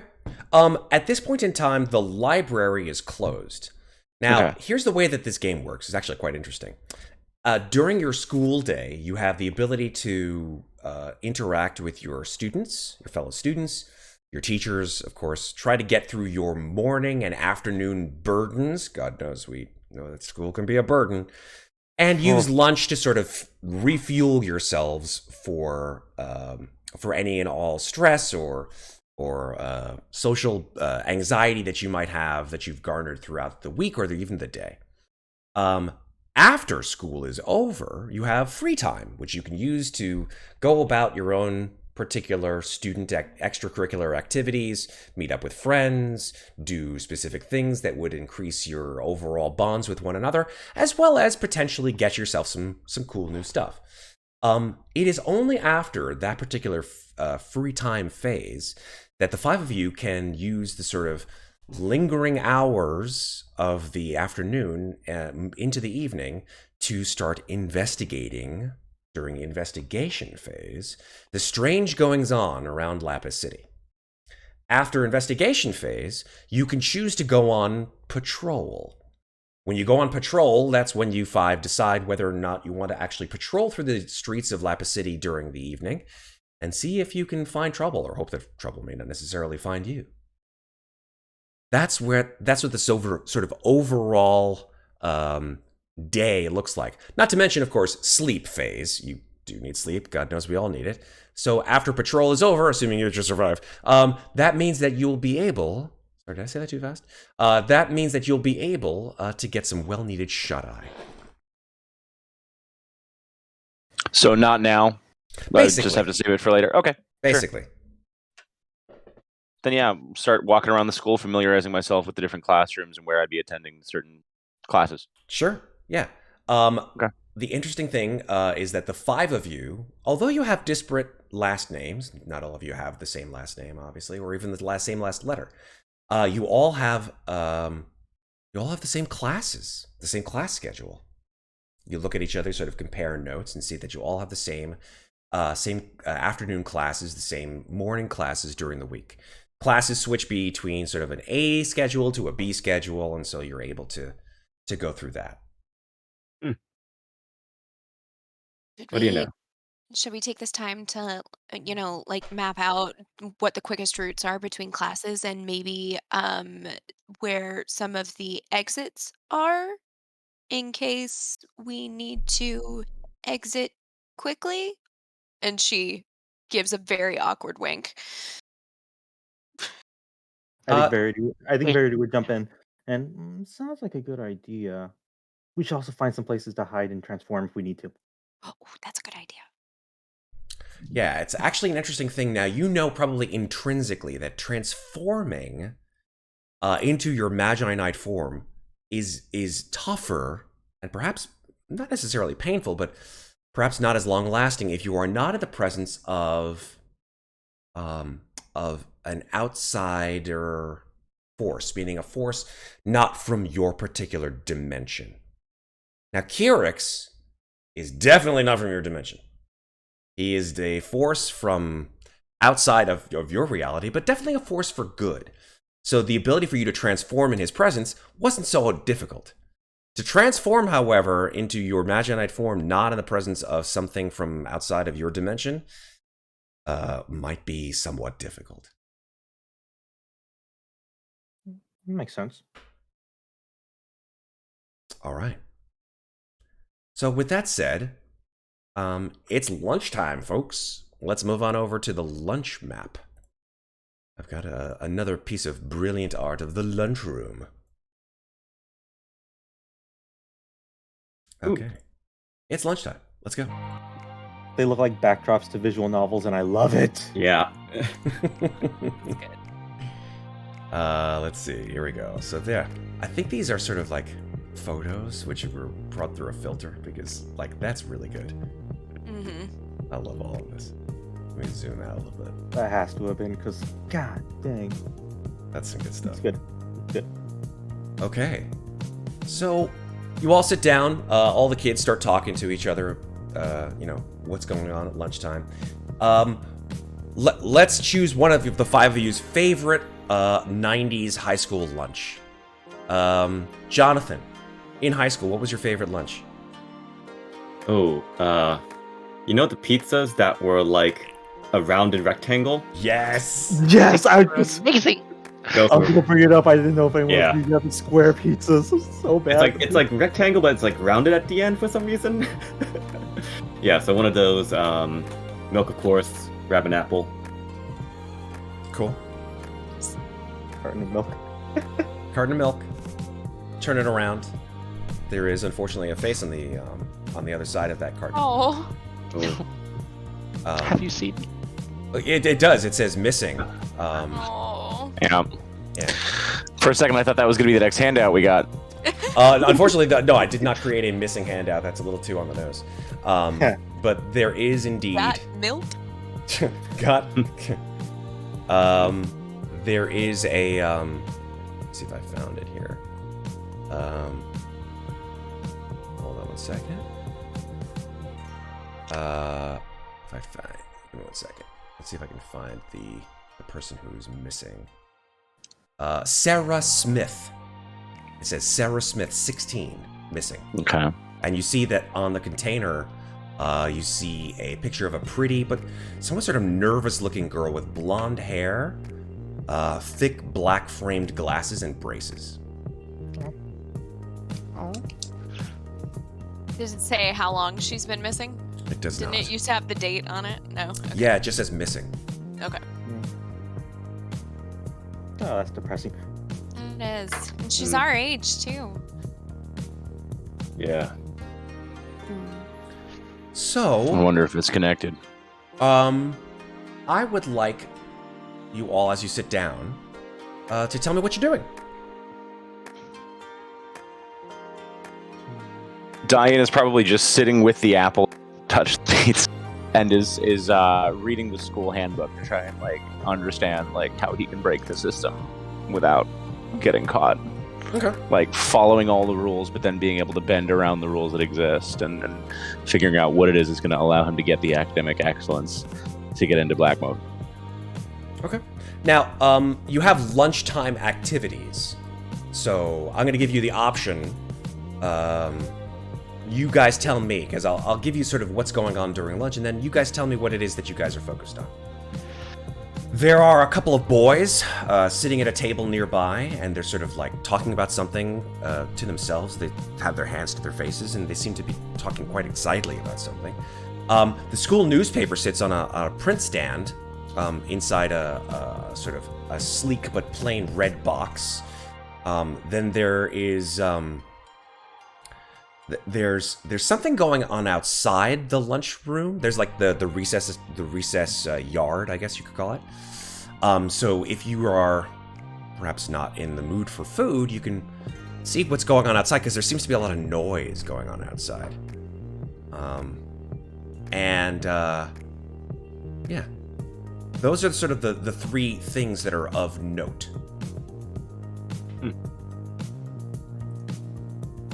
Well, after Carmen gets her lunch and her milk, and of course she chooses chocolate because it's the best choice. Why not? Exactly. Hello. Carmen actually is. The others will probably see her just moving around the room, not quite going to sit down yet, but she's sort of just talking to really anyone. She seems like she knows a lot of the other students here. Okay. What about the rest of you? Emmy is probably like just kind of sitting on the corner of the table, trying to work up the courage to talk to some of her new friends and not quite making it there yet. And so she's defaulting to what she normally would do in this situation, and she's trying to overhear what the boys behind them are talking about. Okay. Emmy, give me a perception check, please. Okay. First roll of the campaign. Yes. Yeah, let's do it. So, woo! This is my mastery skill, but that only comes in to group checks, right? Correct, yes. Okay, great. So, 3 plus 5, so that's an 8. Yeah, clearly, like the two boys who are talking to each other with their hands to their mouths like this, they sort of see you like doing one of these things, and they're like, and they sort of shift like a little bit more like to the left, away from you. Hi. Okay. Hi.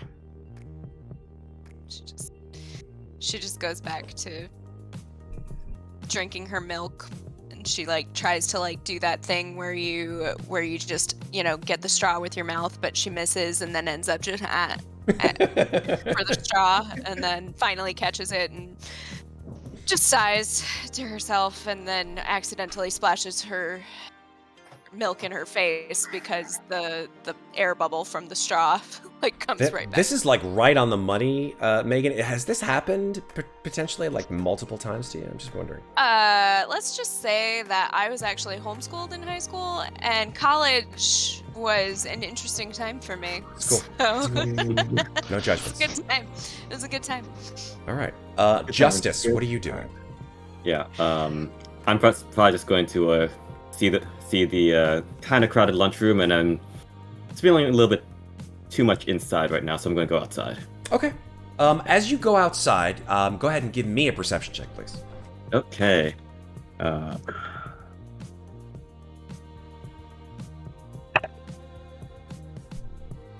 No joke. That's a natural 20. Damn, right off the money.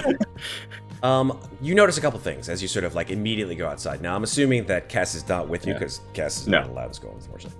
No, Cass also doesn't have a uniform. Yeah, it's sorry, Frostpeak Academy. So total 22. So anti-bird.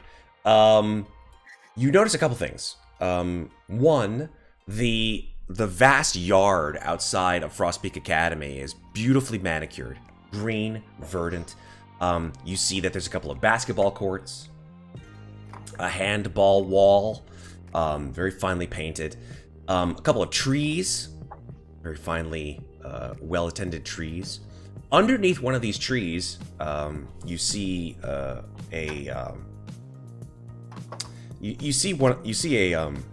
someone. It's hard. It's very difficult to see them. It's almost like they're trying to hide from you, or hide from someone. I'm not quite sure who that is. But the more sort of important thing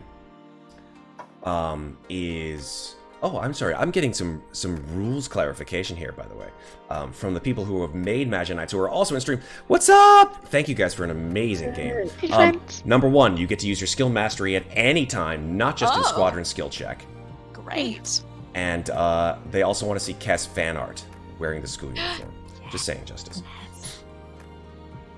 So if that's an extra +3, then it was an 8, so it would have been an 11. Yeah. It's fine. Not enough, unfortunately. It's fine. But thank you. Justus, the second thing and the more noticeable thing is that there is a commotion on the soccer field, just probably next to the recess area. There is a veritable horde of high school boys surrounding a young woman, a girl, seemingly also a student in that she's wearing the same uniform. About maybe, I don't know, 10 or 12 feet away, there is a trio of girls off to the side staring at this group of boys. And they have their arms crossed, and they've got that sort of, that standard sort of like look on their face as they look at this, group of, 10 or 15 boys all around this one girl. I'm going to approach and see what's exactly going on. Okay. Who do you approach?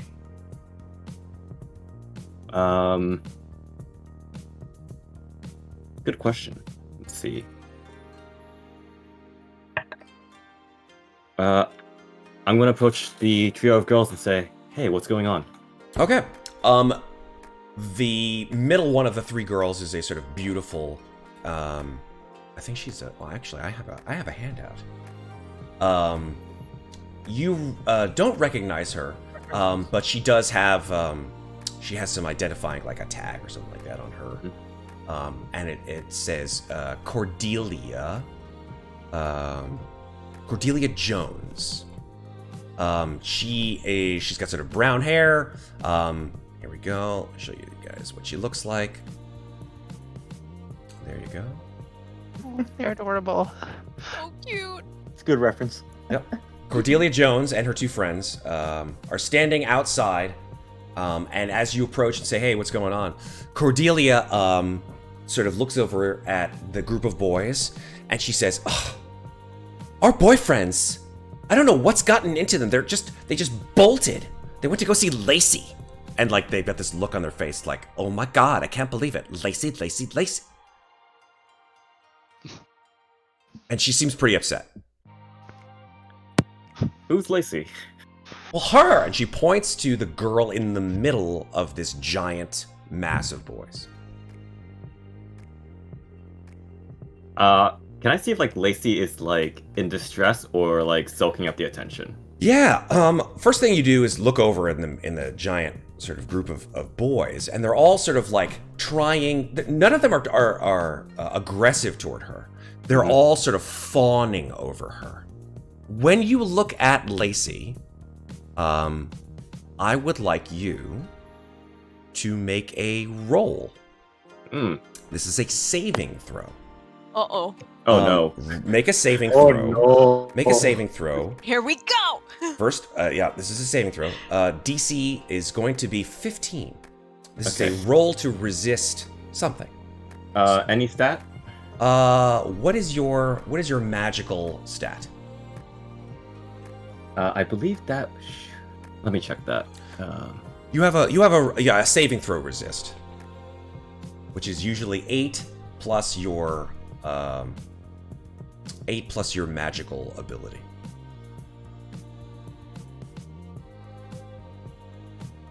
It should be on your sheet. Yeah. I have soul magic. Oh, wisdom. Okay. Is my magical ability. Okay, so you're saving. So you're so it would be 20 plus proficiency plus your wisdom modifier.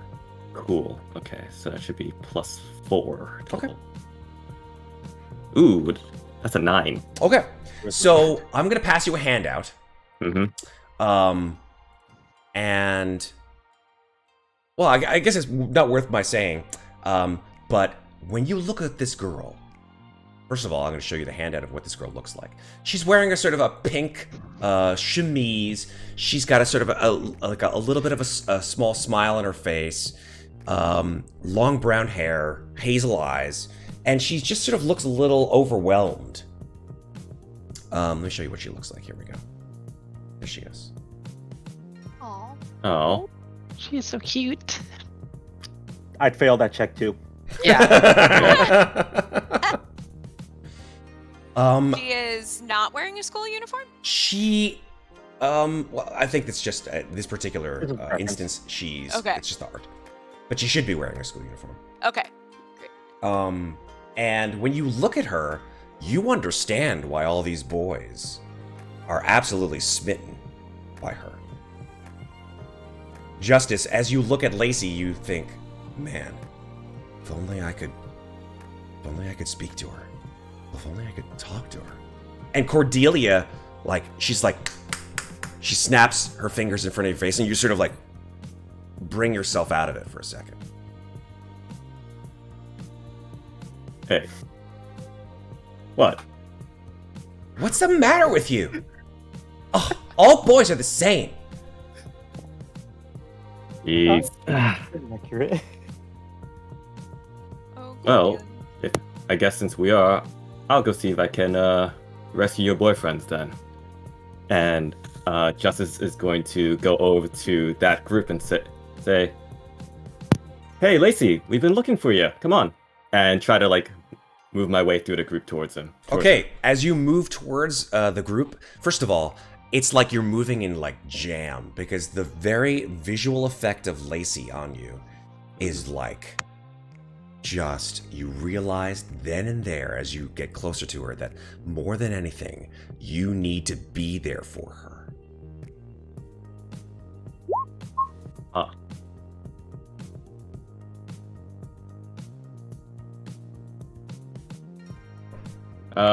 Yeah, I'm going to just keep going forward. Going forward. As you do so, the boys sort of stop you. As you're getting closer, one boy puts his hand on your chest. He's like, "Hey, man, back off. She's mine." You back off. No, you back off. No, you. You're No, scaring you. her. He gives you a push, little shove. All right. I'm just going to look at my chest, brush off where he pushed to say, "You want to try that again, buddy?" Oh. Make a influence check. All right. Fight.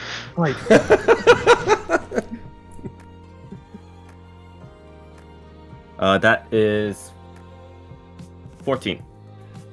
When you say that, like your voice gets like super deep. And like all the boys are like looking at this one boy who shoved you, Justus, basically because when he shoved you, like you didn't really move that much. And like he looks at you and you look at him and there's like that's, you know, that single anime bead of sweat. Mm-hmm. And he's like, oh, whatever, man, whatever. Let's go. And he and a lot of the boys depart, making somewhat ominous marks. Now, Justus, you get 1 stress point. Stress is a mechanic that is native to Magi-Knights. We'll talk about that in a bit. But yeah. Should be used to stress. Yes, indeed. High schoolers, it comes with the territory. Indeed. Pretty much. Híjole. Okay.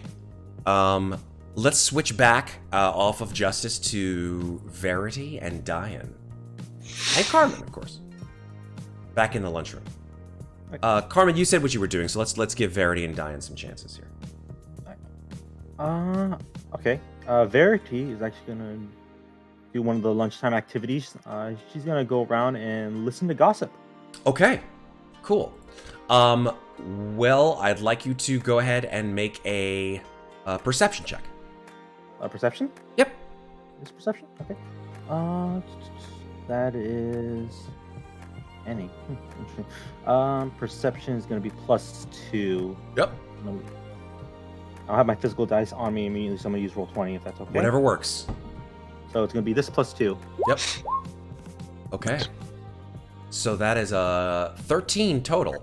Yeah, I'd say that you sort of listen to gossip means that essentially you're going to try to catch the closest piece of juicy talk that you could find, and essentially the closest thing you could find are really those 2 boys sitting at a table, and you're able to pick up a few words from these 2 students as they sort of raise their eyebrows at each other and don't notice you listening in, Verity.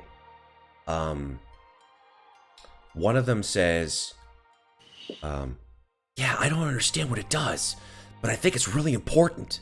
The other one says, I don't know, man.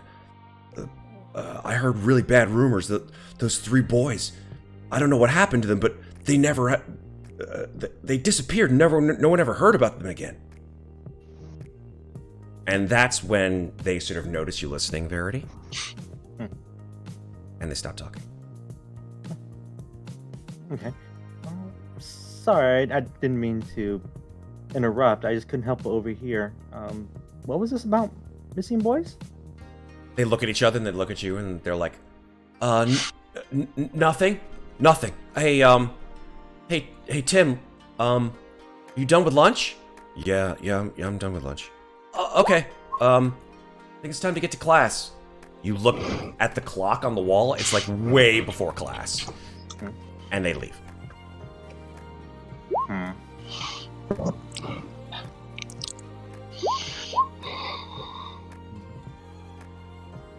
Okay.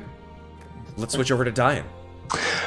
So based on the phrasing here for reading the handbook would count as cram session? Sure, why not? So I think looking over all the places that we could potentially be able to change into our stuff or stay out of the way and get into the everything of what we're doing is kind of very much in his brain the same kind of almost anxiety level panic as like having to cram study, because now that we've got this responsibility for the fall and now that there's 5 of us, he is treating it like a cram session because he wants everybody to be able to know the quickest places, as was said earlier, the nearest exit.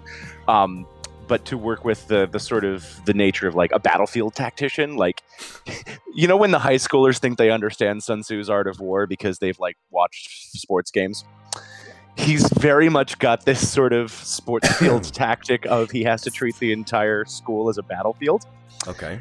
And so the cram session is creating that sort of beautiful mind zone in his head. His little mind palace is sort of laying out all of the places And it's all completely like it's true borderline anxiety because he's envisioning like things could jump out of this corner. There's a closet in that classroom. Something could be hiding in there.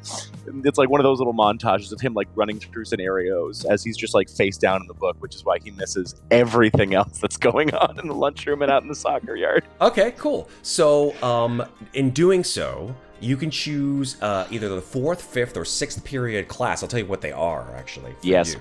It's either fine arts, science, or phys ed. Yes, that's right. They put fucking phys ed at the end of the day. I don't know. And you can reduce the DC for trying to get through that particular class by 4. I am going to do science class because I have acrobatics and performance, and I think that should help with the others. Yep, that's correct. So I'll make it, I think, 5th period? Science, that's correct. Science is 5th period, which So you will need either to use STEM or medicine for, folks, so get ready. Okay. I've written that down. I'm going to write it down like we do with the alien stuff and just sort of have a loose pile of notes that we scratch out as we go. Absolutely. All right. Great. Maeve's character, Carmen, did you choose what activity that you were doing? I didn't catch what you decided. Definitely relax and eat with friends, but she's not so much spending time with the friends she has. She's basically wandering the cafeteria talking to people she knows. Sure. Just sort of ducking into different tables, just sitting there for a few minutes, you know. You definitely gain an additional social point from this activity.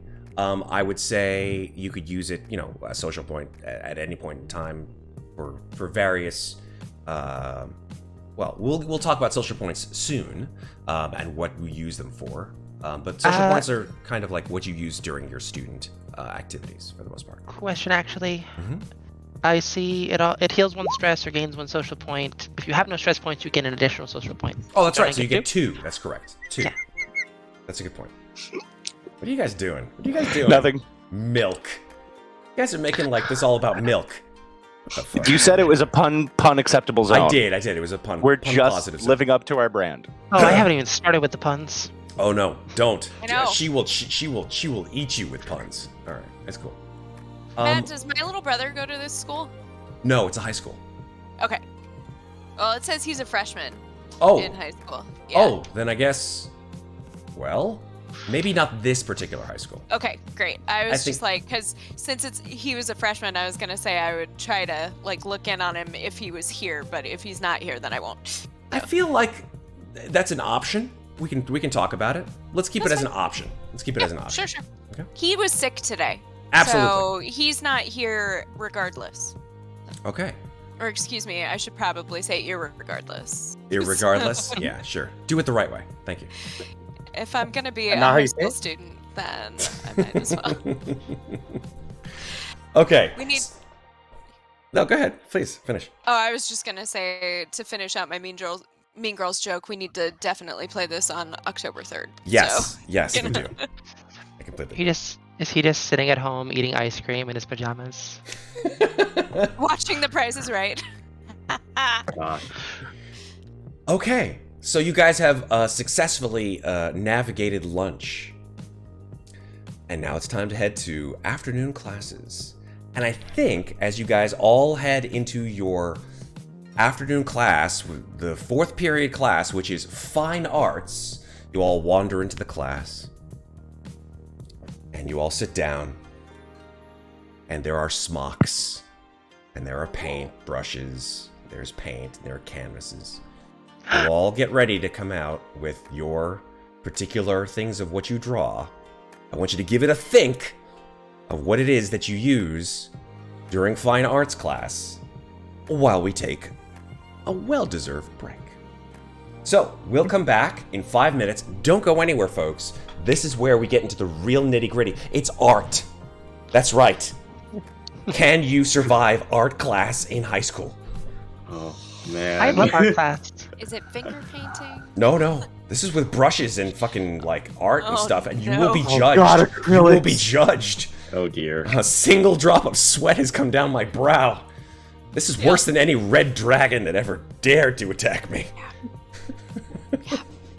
you just throw Tiamat at us? I prefer Tiamat Yeah, right now. Tiamat. Can we do Tiamat instead of Arcos? All right, we'll be back in 5 minutes, folks. Don't go anywhere. We'll be back. And shooting star. All right, we're back. What's up, folks? Let's go. It's art time. Now, I know we don't have a art class, but imagine, if you will, a room full of canvases, paint, paintbrushes, and a rather sort of, well, how should I put this nicely? Very sort of effete-looking art teacher who sort of gives you their best historical art history lesson, as well as gives you free reign to give you the opportunity to really express yourself artistically on the canvases in front of you. So Carmen, let's start with you. Carmen, what is it that you decide to depict? We'll be using paint, or are we Definitely just shooting our paint. tools? I feel like paint, brushes, the whole nine. Brushes Dab and of water. paint. Carmen decided that she was feeling rather inspired by yesterday's shenanigans, and she decided to paint Justus's hawk friend. Okay. The burb. Not a cat. Amazing. I know. The cat's riding on the hawk. Oh, okay. There you go. All right. There it is. I was Okay. gonna say Verity is a cat lover, so All right. So three guesses what she's drawing. you have a choice of either performance or coordination. Performance. Oh, definitely going with. Okay, got it. Give us a roll and see how you do. That is so. It's just my roll plus my performance, right? Correct. Yeah. Just like any other Seven- D. Yeah. go ahead. 17. 17. Oh yeah. A gorgeous depiction of Dayen's. Justus's hawk. With your cat riding. What's it? 1995.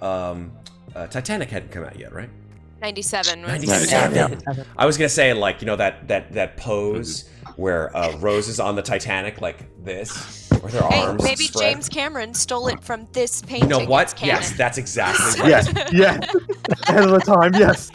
Like, James Cameron's like, he's like, I'm looking for the visual. I'm looking for the AV club. Where's the AV club? And he like looks, and he sees Carmen's like depiction. He's like, I like that. I'm gonna use that. As someone who really likes Titanic, I'm pretty sure Titanic was in development at this point. That's probably true. There was probably some guy who was like, Hey, Mr. James. Hey, in the painting is the cat Leonardo DiCaprio. Oh my God, damn it. Yes, Leonardo DiCaprio. Oh, Yes, God. and the heart of the sea was his soul stone. I love it. See his face? I just His face. felt three in my brain. So, Suicide on that so one. next Why? week we're gonna reenact Titanic, but they're gonna be fighting with the Magic Keeper's I'm powers. so mad right now. I'll never let go.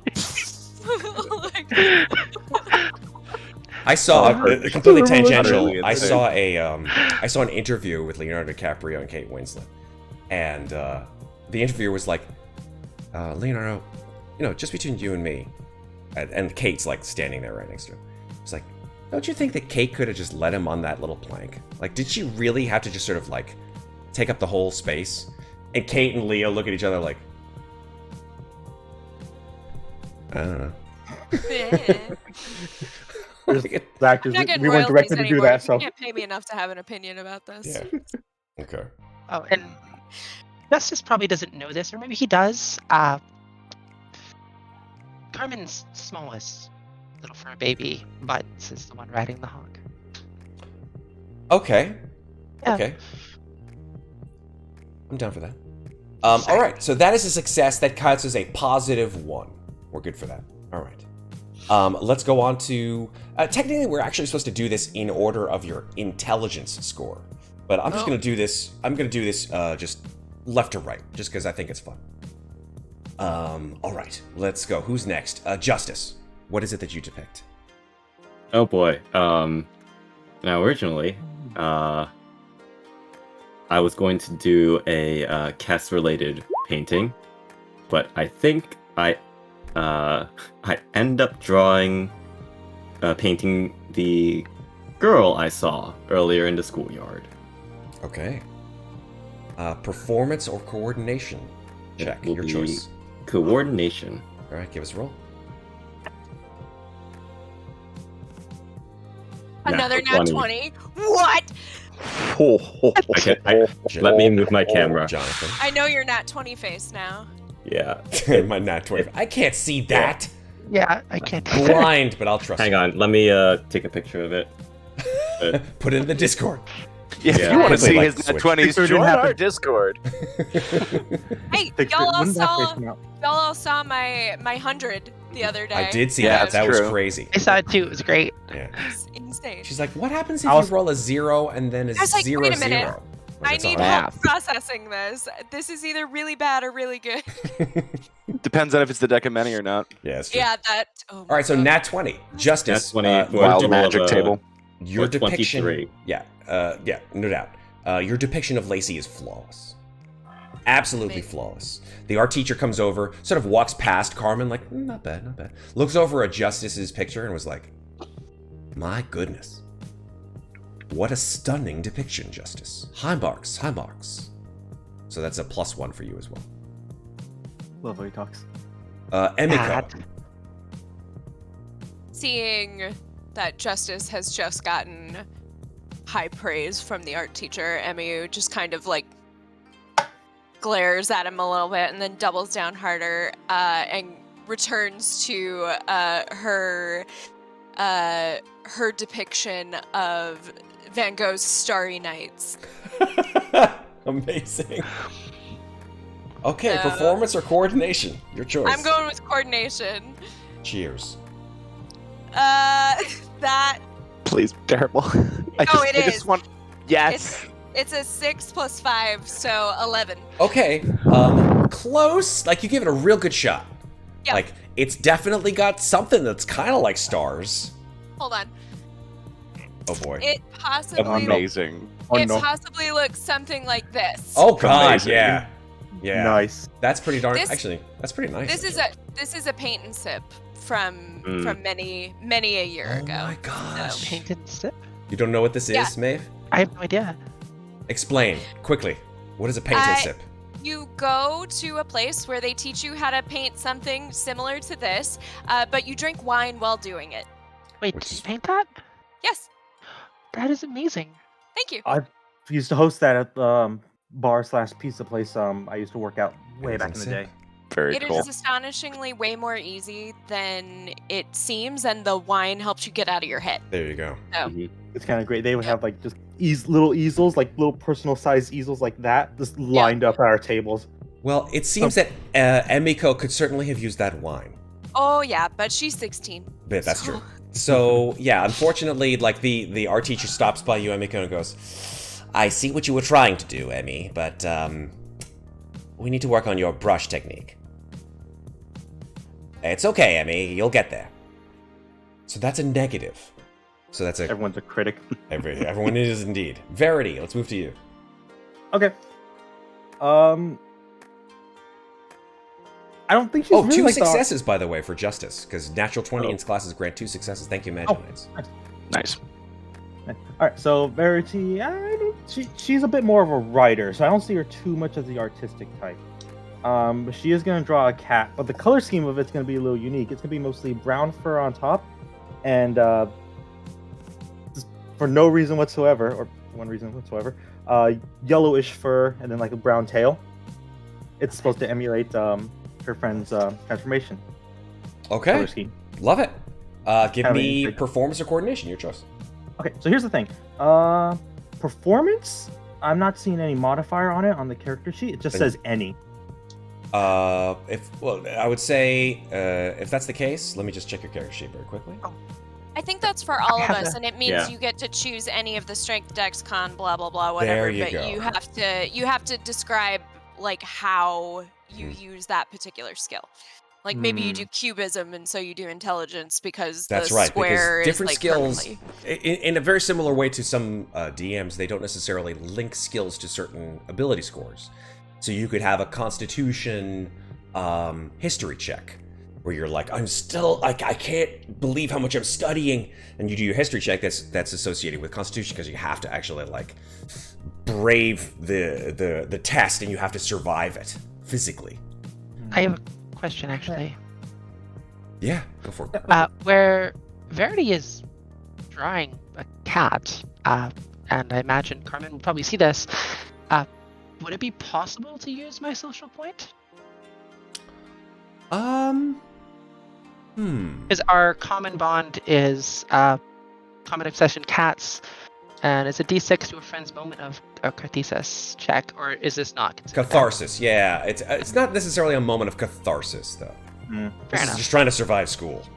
Okay, I thought I'd ask. No, good point, though. Save up those social points, because you're going to need them. So, Verity, which do you want to choose? Performance or coordination? Performance or coordination. Now, our performance is any. Coordination gets +3 because I'm Dex. But you know what I'm going to do? She's going to be... Like I said, I see her more of a writer than an artist. So I would imagine she's like not the best when it comes to this, but she would still put like maybe her all into it. So I'm going to say she's going to be... Let's say she's overthinking a little bit. I'm going to use intelligence performance, which means it's only going to be +1. Okay. Let's go. I'm going to roll IRL this time. Oh boy. I get to break out all my old dice. Got my big old pink die. That's the way to do it. Let's go. That's an 11. Okay. So +1 is 12. It is 12. That matches the DC for this particular class. So you I missed it by 1. Sorry, Emmy. But Verity, you pull it out. It not only does it look like a cat, but it's quite possibly the best cat you've ever drawn. And maybe overthinking it actually led you to do a better depiction. She would end up even adding like a blue ribbon or something around like the stomach of it to emulate the blue highlights in Carmen's outfit. Okay, cool. Carmen is incredibly excited. I'm getting some very helpful hints from the folks in Magi-Knights who are helping me to bring up the notes about the mechanics of the game. Number 1, with social points, you get to do, of course, a D6 to add because of the social point that you want to give, depending on. And you can also use your Fate card's bond ability to add a D4 to any check. Oh. Situationally, of course. Okay. Any check, really? To any check. Interesting. So total successes, we've got 1 from Carmen, 2 from Justus, -1 from Emmy, and +1 from Verity, sorry. So that's still a total of 3 successes so far. Dayen. Fingers crossed. Okay, so You got this. Dayen, being of a very particular breed of artists, has grabbed the charcoals, he's grabbed the pieces of chalk, and he is focusing with all of his intent. And because he's very one-track mind about a lot of these things, he slips on his headphones of the curing music on his little portable CD boombox, and just with Wait, like has Discman come out yet? hold on, it's in my inventory. I'll tell you. You have a Discman in your inventory? Yep, I have a CD Go Boy with the curing music CD. Amazing. Yep, amazing. 100%. So he slips on his headphones, he just kind of finds his zone, and then starts his hands are going. But of course, we're seeing this as a montage of like full sword slash movements where he's like attacking the canvas and just like serious face, grim, all of this stuff. And you just see like pieces of chalk flying off of it instead of like blood coming off the body attacks. And then he grabs the paintbrush and he dabs it in, and he uses the wet paintbrush to just like smear the stuff together. And then at the very, very end, he takes the little pin on our gemstones, this sort of spiked thing, and he just drops of blood. And as he steps back, we see that he has drawn an IV next to a bed in just pure charcoal darks with just a little bit of blood in the IV bag because he's thinking of his sister. And he's just like completely focused. And with proficiency, and I get to also choose my skill, which will be intelligence. That's a 1d20 plus 5. Nat 20. That's 2. What's going on here? Like, what the fuckity shit is going on with all these nat 20s? I didn't add my Jonathan gets proficiency 2. bonus, but that's It's just art class. Slow your roll. So Do you realize that you I guys have take to art fight class the very invading evil seriously. soon? I'm Take just all saying. class very seriously. No, but we have to establish the anime-ness. Yeah. Oh yeah, for sure. Yeah. This It's is the this is first day of important to school, gameplay. yo. Listen, We're he's killing it. scholastic. He goes hard first day of school. Okay. understand that. Emmy has a little rain cloud like forming above her. Oh, no. She's just like, Oh no. Oh my god. "I'm the only one to fail Or art. like- How do you fail art?" Or like Emiko. Hey, Matt. Yes. I forgot to add my proficiency bonus. I don't think it matters. No, you still got a success. Yeah. It's fine. Yeah, Also, but I it's took 19 like, though. Yep. Okay. Superb. 2 points of psychic damage from that one, Matt. Ow. So yeah, sorry about that. So with that, that is 1-2 from Dayen, 1-2 from Justus. Emmy and Verity cancel out. So that's 5 successes from all of you. Total. Okay. Let's move to our amazing next art. class. Do I take a stress or anything for being the one failure? No. We go at the end of the No. day with the opportunities and complications. Okay, So all right. let's move to our next Anxiety. class. That's only one class out of your 3. You Oh, better- no, we still got 2 more classes. Oh, no. yeah. It might be a 6-session campaign. Let's We go. can easily fill this time. Yeah. We're all flashing back right now. Okay, so our class is done, and I'm sorry that I'm bringing you back such memories. It's just the way it is. It's just what's the term for realizing specific historical We are event? just following Deja vu? what the principal No, not said. deja event. Like it's like where it's like historically accurate, like to a point where you're like, oh god. Oh. Sorry, I'll figure it out later. Oh. I mean, That's that's my reenactment. take on how we're doing. Uncanny. Oh, it's actually, beg your pardon, the successes are tallied up separately by each student. Okay, by each Ah, student. crap. That makes much Yeah. more sense, actually. So it's not a group's tally. So guys, then check up your tallies then. Carmen, you have 1. Justus, you have 2. Emmy, unfortunately, you have a -1. -1. And Verity, you have 1. Dayen, you have 2. So some students Gotta will do have better. good days, and some students will have bad days. All right, let's Okay. move to our next class. Thank you for that, Magi-Knights. Let's move to our next class. It's awesome having them in chat as we Yes, figure thank this out. you guys. Let me tell you something. These folks have been Guys. instrumental to our success, and we hopefully will be instrumental This to is yours. so much fun. Yeah. No, It really this is. great. I'm actually loving it. All right, let's move to 5th period. You guys leave the art room and move through the hallways of your class. Of your school to the science room. All of Ooh. the science. Yes, all Here's sciences. where we drop the ball. You guys sort of filter into the classroom. There's a man. Let's give him a name. I'm going to name him after my 8th grade science teacher, Mr. Kilker. There we go.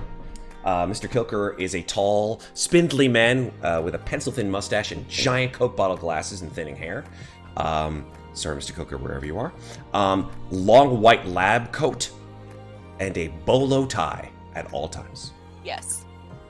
He says, in a sort of reedy voice, Welcome to biology. Please take a seat and do not touch the knobs in front of you. If you look, there are 2 sort of knobs, 2 silver knobs attached to which you can only assume to be sort of triangular-looking vents that say "gas, do not touch" on them. We will not accept any kind of tomfoolery in this class. Now, for the next 40 or so odd minutes, Mr. Kilker goes ahead and explains to you the sort of beginnings of biology. And in doing so... Mitochondria is the powerhouse of the cell. Yes, exactly, 100%. And you are all sort of like either amazed or completely bored. And so, individually, I would like you all to choose either STEM or medicine to roll for this class. I am not great at either of these, but sure. Oh, medicine by far. I'm doing STEM. Medicine. I'm gonna take that +2 on med. All right, so let's go one at a time. This time in order.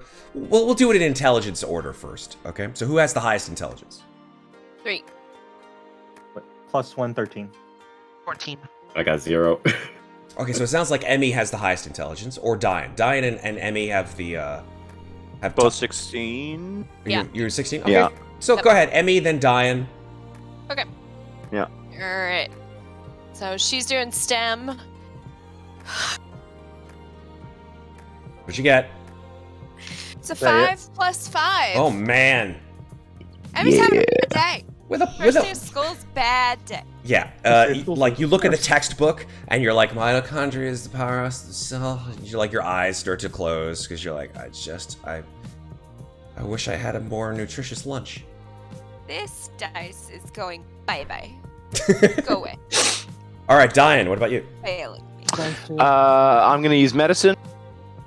1d20 plus 5.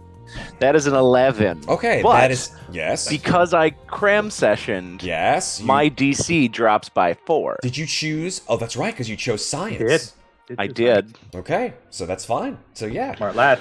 you crammed in like the school handbook. How that applies to science class, I have no idea.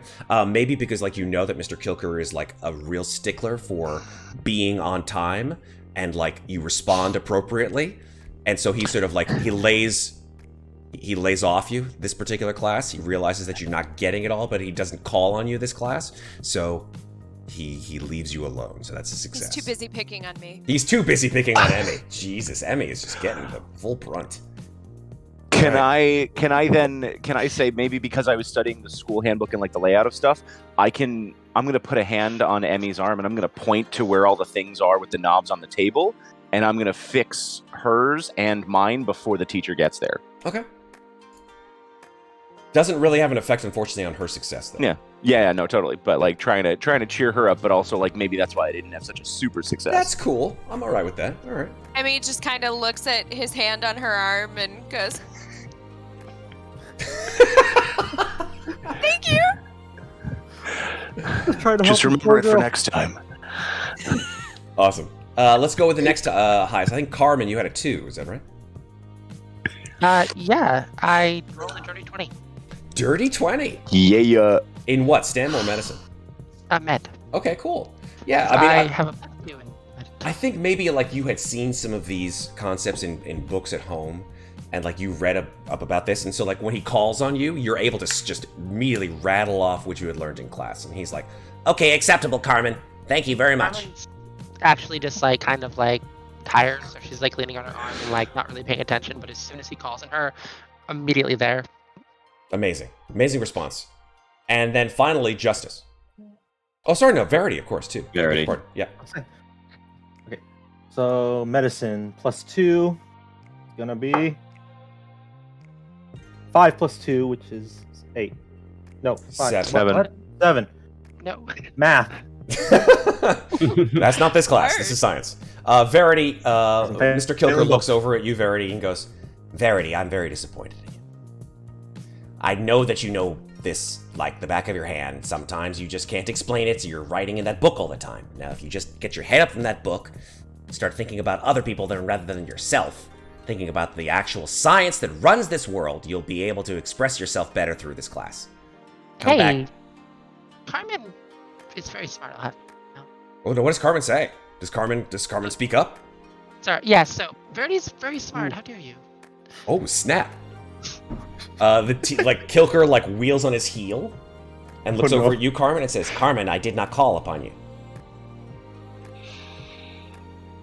Like Yes, she has emotional intelligence. Yeah. She does. That doesn't seem to affect her grade in this class, unfortunately. So that is, unfortunately, a failure, Verity. Yeah. Moving over to you, Justus. So, Just my I made a roll earlier, and 8 + 2, which is a 10. I am daydreaming out the window. Science, man. Science. This is not your jam. Lacy, oh.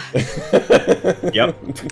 Yes, you just look out the window, and like the window like shows outside, and then just like it glosses over with like the face of Lacey, and just like her hair is just like It's Lacey, flowing the in the nurse breeze. joy of our campaign. Nurse Joy. Yes. She's either that or a siren. We got to be careful. Fair enough. Yeah, we'll see. So Justus, like you're looking at Chekhov's staring out the NPC. window, and Kilker comes over to you. Mr. Kilker, he's like, Justus. Oh, yes, Mr. I Kilker. need your attention in class, Justus. I understand you're a very athletic boy, but we need to make sure that you understand the ins and outs of science if you're to succeed in this class. Right, yeah. Science. Ins and outs. Got it. You just see him like stare at you for a couple seconds, and he's like, and then he walks away. All right. So total up your total successes, folks. We're moving into third period, or I should say not third period. Total what? Total up your It's total isn't it? successes. Oh wait, did I not go through Carmen? I went through all 5 of you, right? Yeah. Carmen, I rolled the dirty 20. Oh no, I mean your total successes and failures up until this point, right? So arts No. class, science class. Yeah. Yep. Yeah. All right, and now we're moving into our final period of the day, sixth period, which is phys ed. Come Let's on, go. man. Let's go. Can't I'd like- do this. I like to imagine, like, as the group is leaving the class, Verity would like point out. So we're all just gonna agree that science class is the worst. Oh man. Normally Oh, it's not. we There's, hate like, this a guy. beauty in it, but today is bad. I can't believe we picked any Verity. That's not okay. It's really not. All right. So Okay, His Uh, name does have kill in it, so maybe. oh shit. All Oh right. no! I just made that connection. Here we go. So, the 5 of you walk out towards the gym. Okay. The rest of you, I would say probably like you have to get dressed into your out of your school uniforms and into your gym uniforms because Sure. you can't do gym in your school uniforms. So, like, the girls go to the girls' locker, the boys go to the boys' locker room. In about 10 minutes, you guys emerge with short sleeve shirts, short shorts, long socks, sneakers. Amazing. And yeah, so that teacher with that whistle, that he's standing there in the middle of the gym floor. He blows the whistle. All right, I want everyone to line up. Wind sprints. Let's go. Yes.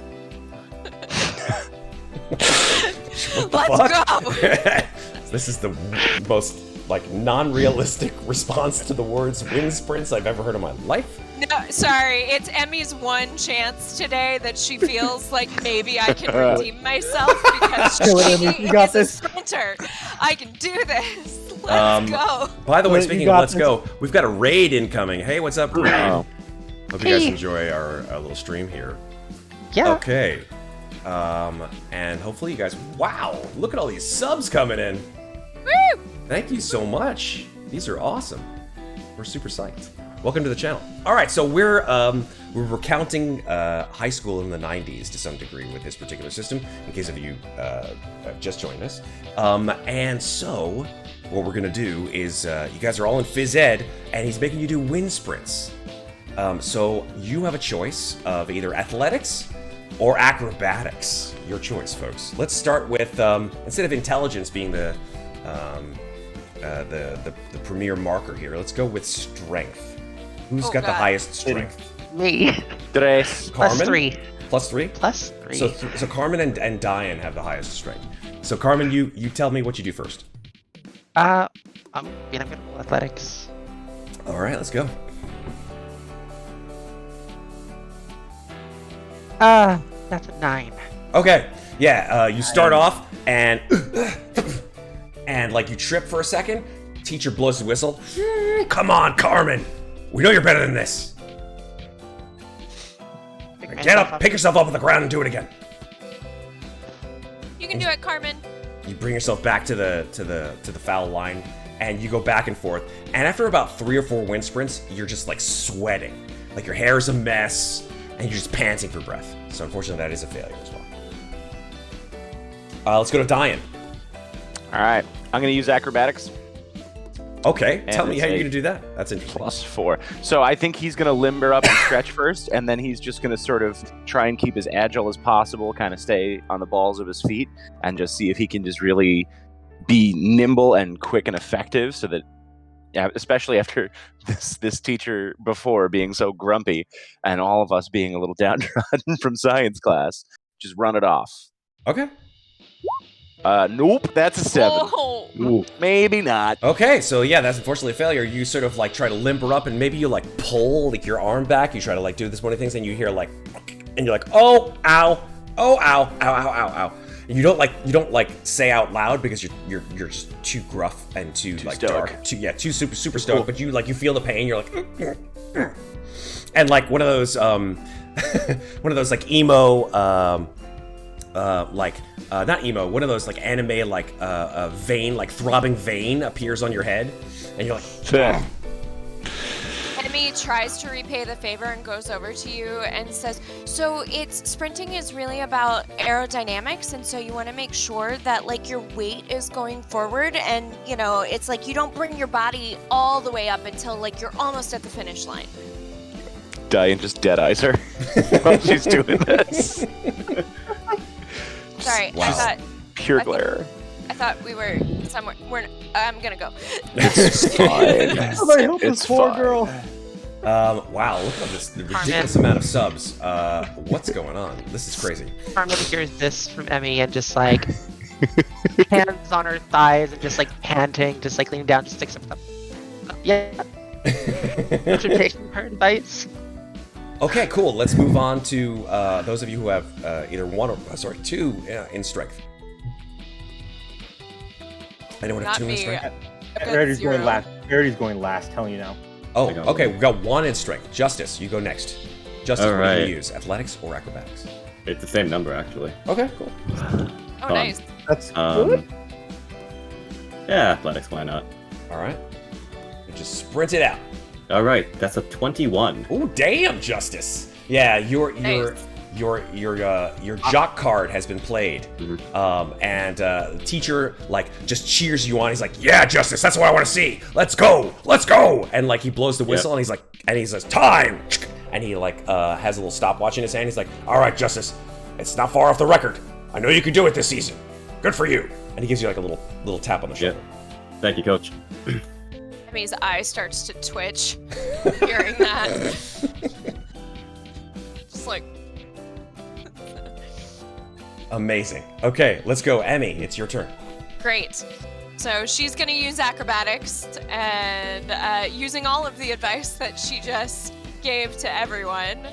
She's also, pardon me as I yell at my dice to roll better. You got this. You got this. Don't yell at dice. It's Better. That is an 18 total. Okay, amazing. Yes, Emmy. Yes, seeing the successes of your friends around you, or I should say, perhaps potentially their failures, you just psych yourself up, and like you just get this sort of like look of determination on your face. Your eyes grow super mega anime wide, and you just sprint. Ha, ha, ha. You know you can do it because you've practiced this all year long, and you even the coach is like, "Whoa, where did that come from?" Like, what? Whoa. And inside, like you stop on the line. You're like you throw your hair back. It's like in the slow-mo wave of purplish blue, and all the boys are like, and the coach is like, "All right, I like to see your spunk, Emiko. It's good for you." Yeah, that's what we'll call it. And then she walks off. Let's just give her a high five. All right, so that's a success. Dayen goes, I guess you were right. I don't know if she heard Might that have or been on not, different. so I might have been at the other end of the field. So. Even better. Yeah, she's Amazing. Gone. Something about the wind carries his voice to my ears, and she goes,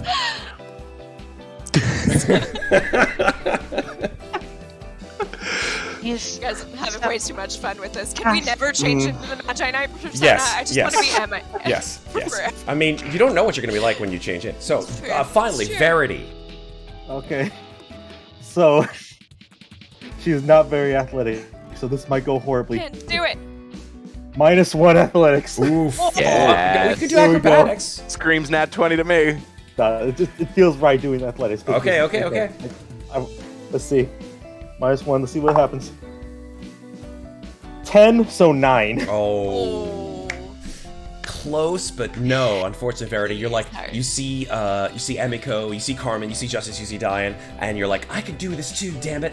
I can be a physical individual. You put your book down just for a second. You look at it longingly. Of course, you bring your book out to.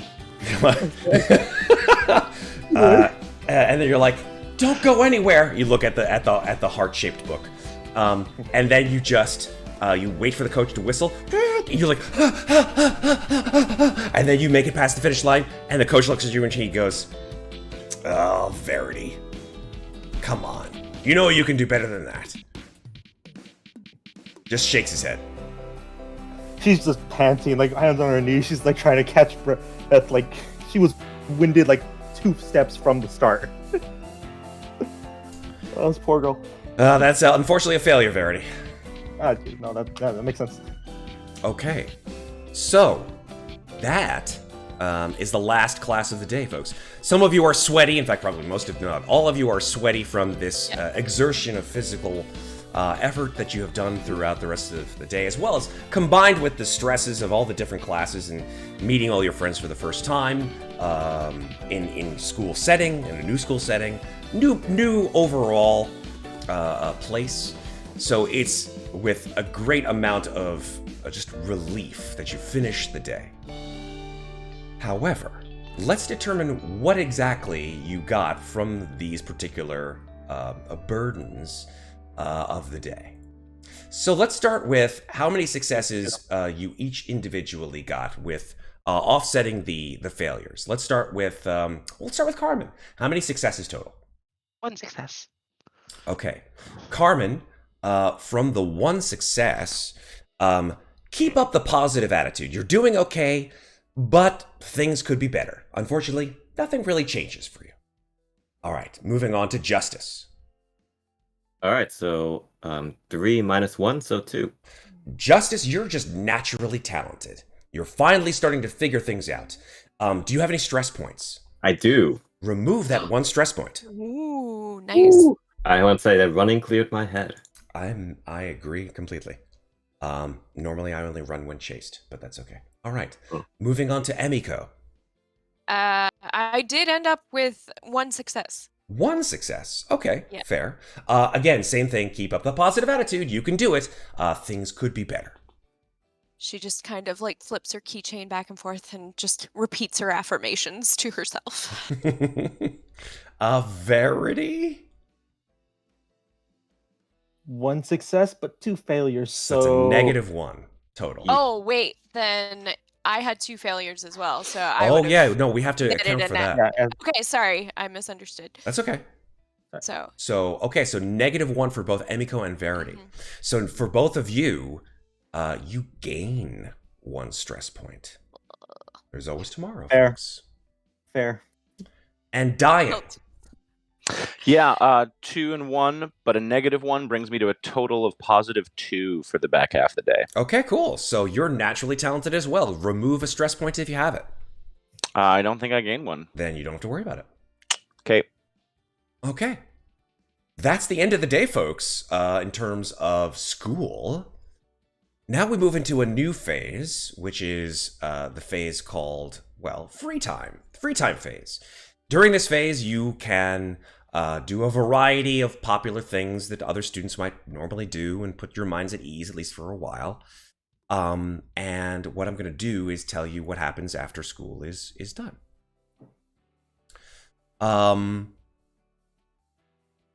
The sun is shining brightly and peeking playfully from behind the billowing clouds outside.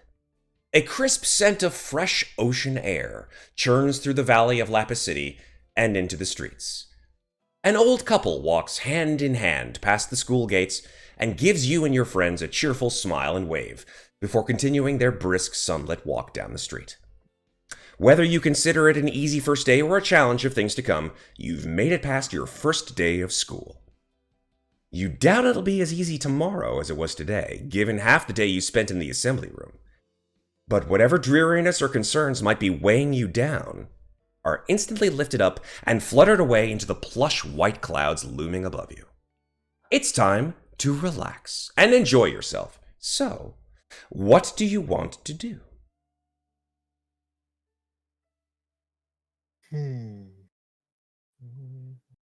friends at the mall. Dayen would want to go to the arcade. Okay.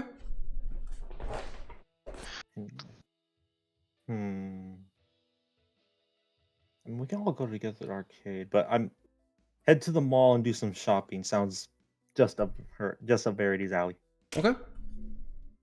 Justus, while you're sort of making your decision, you do see Lacey again.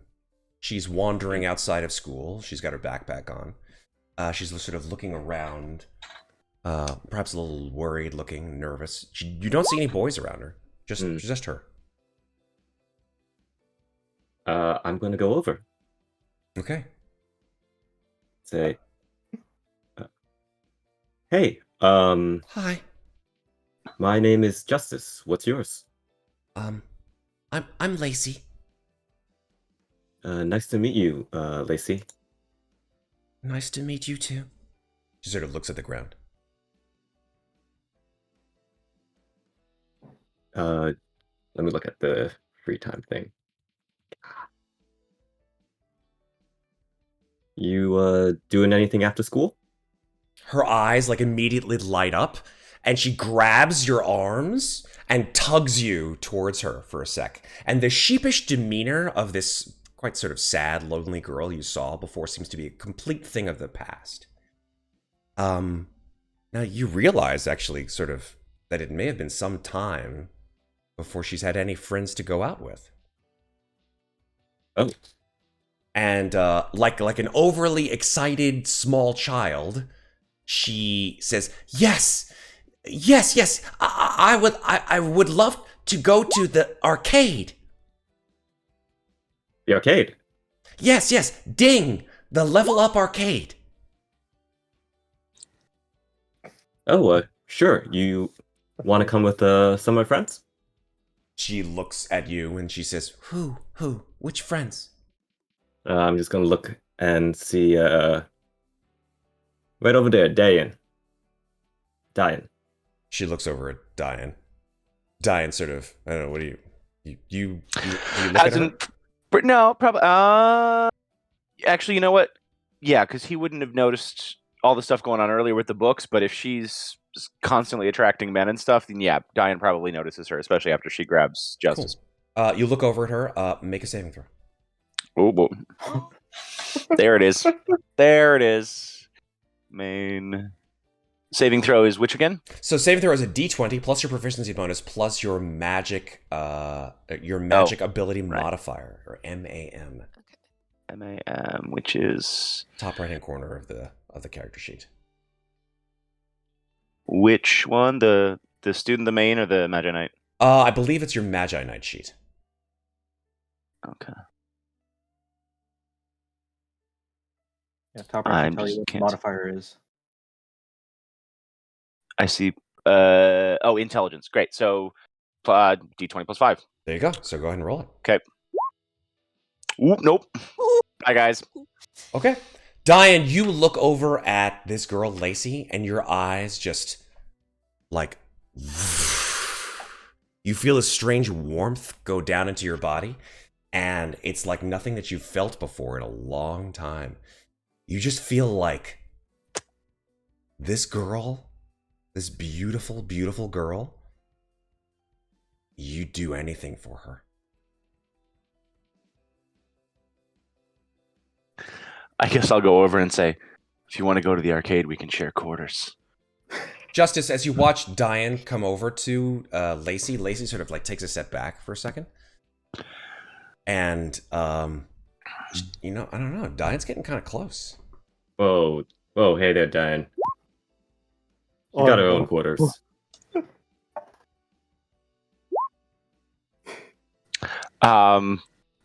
He's not. No, man, I got this. What? I rolled an 8. I'm going with it. What, you want to hit the sticks over there? Whoever wins gets to hang out with her. Oh my god. Oh no. You're on. Oh, no. What are you guys doing?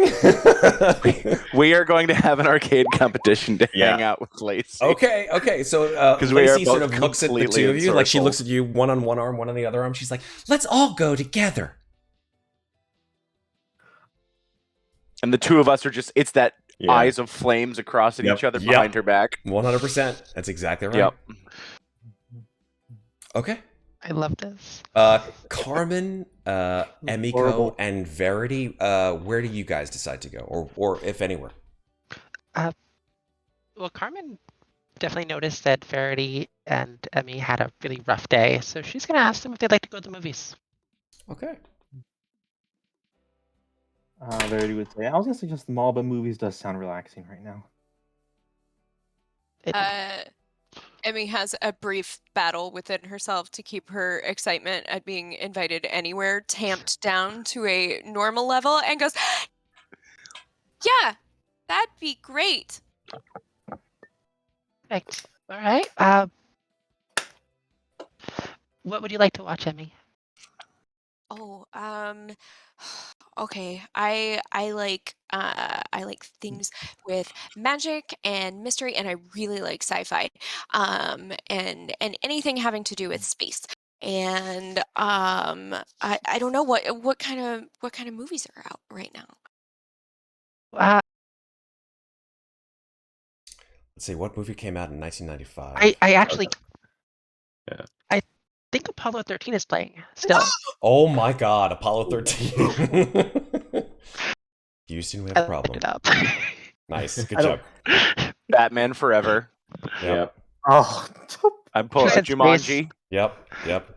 007, Mortal Kombat, Relevant. Waterworld, So many my good God. things. Okay. First So many Night. good things. This is a great year for movies, guys. Yeah. oh, yeah. Hey. Brad, Are you kidding me? I still watch Apollo 13 all the time, and I think 12 I reference Monkeys. Batman Forever at Mhm. least once a stream. So Hackers. It looks like Hackers is in theaters. God, Clueless. Johnny Mnemonic.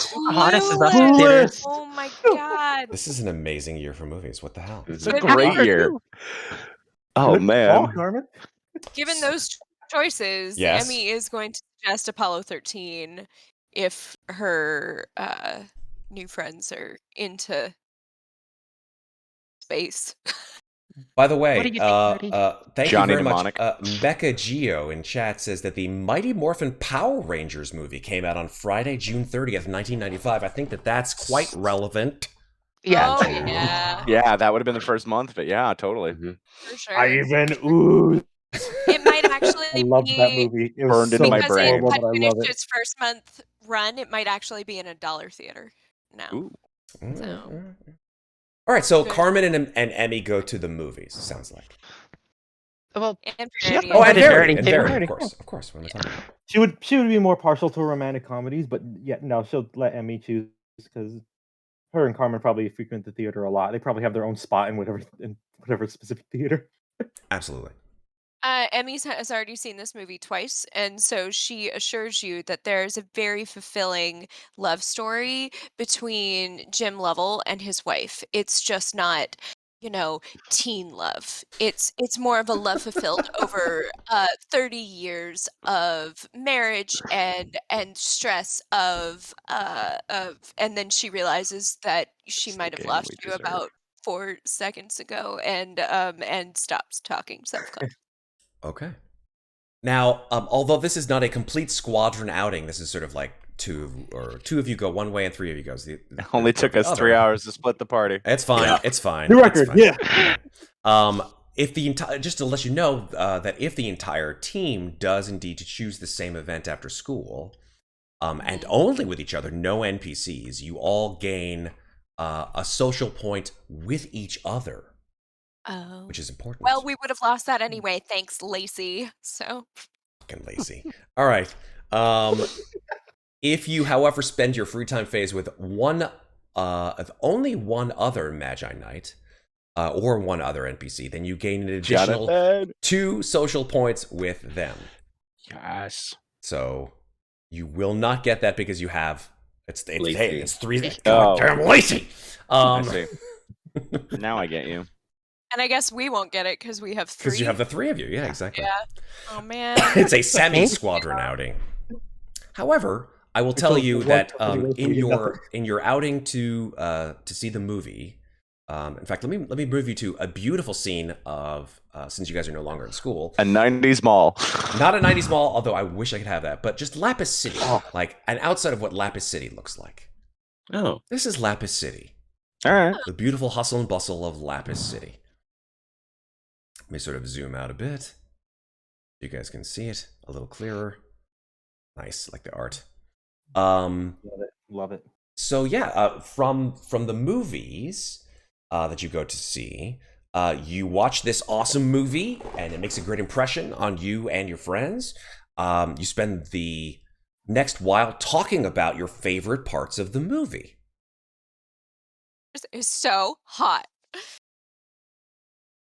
By the way, he's the flight director. He's the guy on the ground that like got them home, you know, the one that with the dotted line and the we've got to get him from here to here, you know, and that.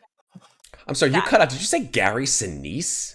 No, Ed Harris. Oh, Ed Harris, of course, because Ed Harris is so hot. Yes, there we go. Perfect. Also, Gary Sinise is not hot in that movie. That's true. Like, he saves the day, and he never got the measles. Guys, I know way too much about Apollo 13. Wow, Megan. Fantastic. Holy We crap. appreciate it. From a mechanical... What monster did we unleash? From a mechanical point of view, Emiko, Verity, and Carmen, you all heal 1 stress, Oh, thank God. Yay! and you gain an additional social point to spend as you wish with anyone else who attended. Ooh.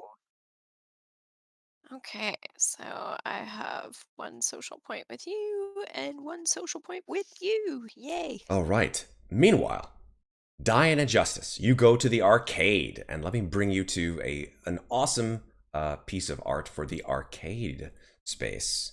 Give me 1 second. Arcade. There we go. Yes, arcades existed back in the 90s, and well, there they are. Let me just zoom out. Show you the art. Of course they existed back in the 90s, man. Looks so great. is Yeah, that who remembers- Boulevard Brawlers? Very likely. I think that the That might title of the title of the particular arcade machine has been potentially lifted from it. But hey, what are you gonna do? Adolescent Aikido amphibians. Yes. Let me give you some arcade music. I was gonna say, yeah, I'm looking at the list of arcade games we have played. If nothing else, there's Street Fighter and Tekken that year. Street Yeah. Fighter Alpha and Tekken 2. So we will. That's probably the safest bet. No doubt. There's some It's a classics weird there, too. link. There's got to be like Pac-Man, Galaga. Oh yeah. Oh yeah, Pac-Man and we Galaxy Galaxy still Boxes exist. too. Come on. But also, So that was the X-Men game. yes. Oh yes. The Shout out to X-Men that game is game. so good. I love that fucking game. Like an overly, like that overly excited child, Lacey leads you down the streets of bustling Lapis City toward a glowing neon sign that reads "Ding, Level Up Arcade." And you guys go inside of the door, slide open. You step love over that the name. black mat, printed in colorful letters. You hear this sort of enormous chime, "Ding, you've leveled up!" as you walk in. And Lacey sort of giggles and dashes inside. Come on, I gotta find that Mashimaro. And now you What guys, is Mashimaro? you guys know that a Mashimaro is it's like a plush, Mm-hmm. a plush animal that looks kind of like a penguin. Okay. And she runs towards the crane games. Yeah, go ahead. Okay. No, Justice, Jonathan, what you got? Sorry, what? Oh, I thought you were talking as well. I was looking at Mashimaro. Oh, fair Oh, enough. I've got a. Oh, you think I didn't have a handout for Mashimaro? You're wrong. Hell I yes. do. Oh, wait. Hold on. Must It is. see. There we go. It is. There you go. Yep. Yep. So cute. I knew it. I knew it was him. By the way, just so everyone Why knows, is it the familiar? word for penguin in Finnish is pingvini, and I think it's the best thing ever. So, anytime like- I see penguins, I think of that. I just every time I think of You know. penguins, I think of the fact that Benedict Cumberbatch can't actually say the word penguin. Penguin. Like a penguin. Penguin. Sorry, Bennett. We love you. Does anything set like there's no chance of re-rolling this save, right? We're just At locked this in point at in this time, point. Oh, yeah. yes. Okay. You are in fact Okay. infatuated. You are Cool. infatuated. Then Nice Diane's gonna reach into his backpack and he's gonna pull out a roll of quarters, but also somehow he's magically got the quarters already between the knuckles, ready to lay down on the table and just be like, smack. Tekken 2. Best out of 3. Yep. Winner gets to do the crane game and win the plushie. Amazing. Yeah. Reach into my pocket, I do the coin roll across the fingers, and then flip it up and catch it. You're on. The testosterone in this. Oh my god. I love everything about this so much. And it's so much better than me and Jonathan too. We I know. eat like this. What characters? All right. So All right. we're gonna deadlock eyes with each other as the Mhm. thumbs are on the quarter roll. Count of 3. 1, 2, quarter in. And what do we need to roll for this competition? I'm gonna say Ridiculous? coordination. I'm gonna say coordination. Oh Yeah. boy. Okay. What characters? I gotta know what characters you guys are playing as. Although I will accept, Right. I will accept. Oh, jeez, if I you don't have even if you remember. have something other than coordination that you want to roll or use for rolling, I will accept your arguments.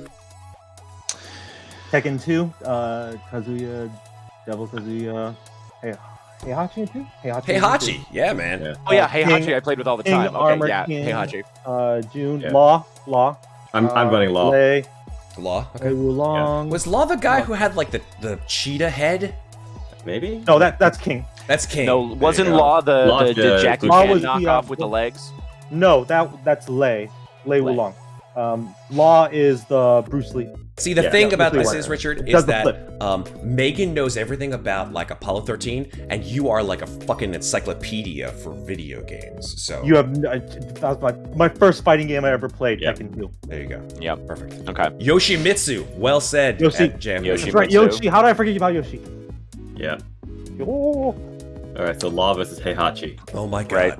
let's. Oh yeah, that's a good one. All right, so Yeah. you guys did say best 2 out of 3, correct? Yep. Okay. All right. So we're And just gonna go for best 2 out of 3. coordination, I have a plus 2. That's 2 out of 3. No items, final destination. All right, let's go. Let's make this quick. Let's go. I've rolled Lacey's already. waiting, gentlemen. Great. That is a 13 on the first roll.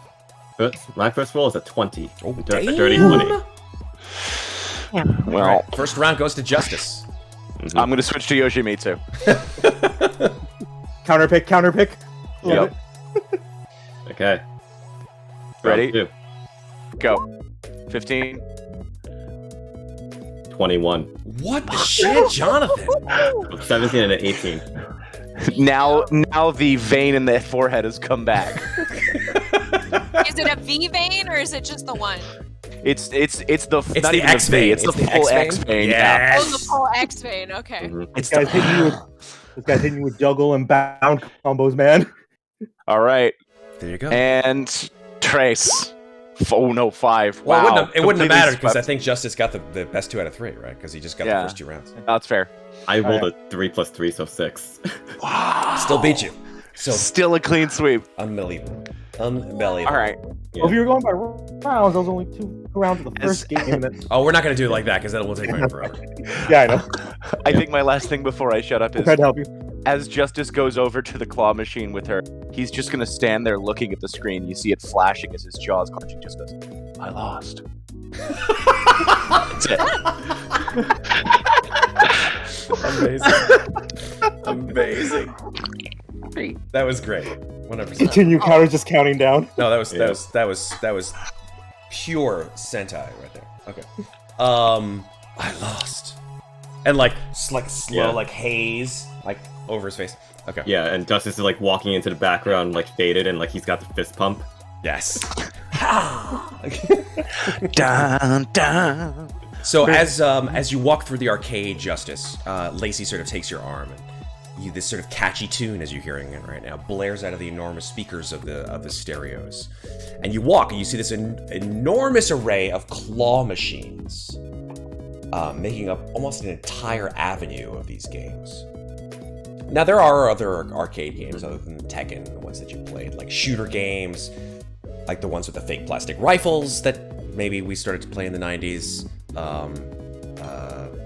pistols for games where you shoot zombies. Not mentioning it by name. A Purikura picture booth. A pachinko machine, where your balls are exchanged for tickets, and other arcade and carnival games. So, we're gonna get down to it. Let me see here. Go ahead and roll a D. Let's see. Hold on. Hold on. I'm in the wrong place here. Okay. Sorry. Let's see if you can get this thing. Where is it? Okay. Where is the actual claw machine thing? You know what? Let's just roll a D100. Let's see if you get this. Okay. This God, I can't say it. Mashu Maro plushie. Yes, roll a D100. Okay. What Doctor Strange can say? Penguin. What? 13. Oh. 13. Okay. You put the quarter in. The claw comes out. It goes. And you see it sort of grasp at the plushie, and then it goes.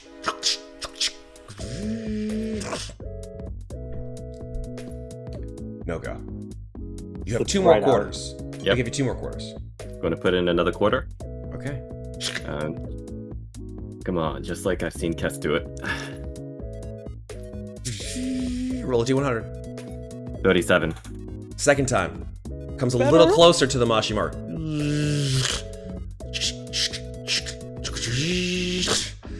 One kid passes right behind you, Justus. He goes, "That thing is broken. I never get anything from that. It's busted. I don't think it's supposed to work." And he just passes by you, goes on to the Galaga machine. One more try. Gotta get the meat of it. Gotta get the meat of it. 33. Oh. Lacey just sort of looks a little... She looks a little sad. She's like, oh. Oh well. It's okay. Thanks for trying anyway, Justus. Hey, I have to run. I have to go do something. She like looks around. She looks a little nervous for a second, and then she says, maybe I'll see you around school. She sort of gives you this look. And like as she says this, like her hair just like floats around her ethereally, and you just see this like almost like haze of just pure beauty emanating from her. I'm just staring slack-jawed a little bit and just like, yeah, I'll see you at school. Okay. Yeah. And then she sort of looks behind her one last time and walks out the doors. Yep. I'm standing there for a good like few minutes, and then I'm like, "Where's Dayen? Dayen? Where's Dayen?" Still standing right in front of the arcade machine. He's like, It's "I'm going through lost." Just stands there for the next 20 intro. minutes. Amazing. It's going through the intro video, hitting the demo fights, whatever. He just Headphones headphones back on. He's just trying to get better. He's just repeating the combos. Okay, cool. Yeah. Does anything happen when she's walking away and like out of a zone or range or an area of effect? In terms of what? Player being curious about shit to move forward the plot of a new mechanic. I mean, as far as when you no longer see her, you no longer like infatuated, like need to be with her. You don't find That's that. what I wanted to know. Yep. You don't find that to be sort of affecting you in the same way. Do I see Justus walking up to me? I think Justus sort of looking around the arcade. He's like, "Who the Yeah. hell is he?" Okay. Then yeah, I'll probably look up from the arcade and see that she's not with him and be like, "What happened? You had it." You know, the claw machine never works. Well, sucks that she left. You want to go catch up with the others? Or you want to keep playing arcade games? Well, you want to keep losing? You're on. I'll go back. Let's do a bonding session. Salty, run back. Yeah. Let's go. Bonding session. Okay. Bonding session. Let's see. I'm gonna say that you have a great time playing at the arcade. You both heal 2 stress points, if you have any to heal. Great. In your minds, Dayen and Justus, you hear the voice of Kirix. He's like, hey guys, what's going on? Where you at? Yeah. Out in the arcade. Are Yeah. you really in the arcade? Why? Oh my gosh. I am so obsessed with this thing. Are you guys near the claw machines? I was just there. Why? Shoot him Could a you look. guys just do me a big favor the next time I see you? I need to get my super soaring dragon soldier collection on point. It's my favorite TV show. Thing has a collection. You watch TV? Wow. Are you from another plane of existence? Why are you making a big deal out of this? It's cool. Could you Do they just have cable? Guys, Friends just premiered. It's all the rage. listen? I will. Oh, Lord. It's like, yeah, I don't watch that show. It's too weird. Oh. He says, in your mind, he says, listen, I'll be willing to trade some shards of power. Are you gonna do what to the one now? Go on. Now, mechanically, shards of power are things that you can use to power up your, yourselves, your armor, your weapons, that kind of things. Actually, gloom gems are the things that power up your armor and your weapons. Shards of power, actually, if I remember correctly, let me see if I can find what shards of power do. Found it. Oh, gosh darn it. Why are you so fast? Tell us what shards of power do. Shards of power. It's a bonus action to use. There are a couple different ones. It looks like. That's right. Oh, that's the sort of like cool item that you guys can get. Mm-hmm. That can cost a certain types of gloom gems. That's right. They are one-time use consumable items that give a variety of effects. Magi-Knights coming in amazing in a pitch. So yeah, Kirix does say that he would trade some shards of power if you were to potentially get him this action figure, or at least attempt. Well, we can certainly try. Worth a shot. All right. Just as you fish around in your pockets, you've used all your quarters. Dayen, Yeah. you still have 2 quarters left. Great. Flick one up, and I'll toss it to Justus and say 1 chance each. Sounds good. All right. And then the classic anime high five. Yep. Let's go. go. And you said +2. Nope, not me. Well, actually, That what is did you a roll?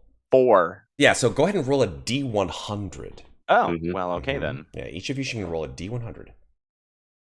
No, claw machines D100 for this. Ah, Oh, 10. No good on That is- Dayen, unfortunately. Just about as bad. see. What It's about like you, that Justus? million a real That- claw machine. Come on, man. That is a 90. Woo! Wow. The trick is just to get me against Dayen. Justice. Apparently. Clearly. The claw like goes, and you're like, yes, right there. You push the red button,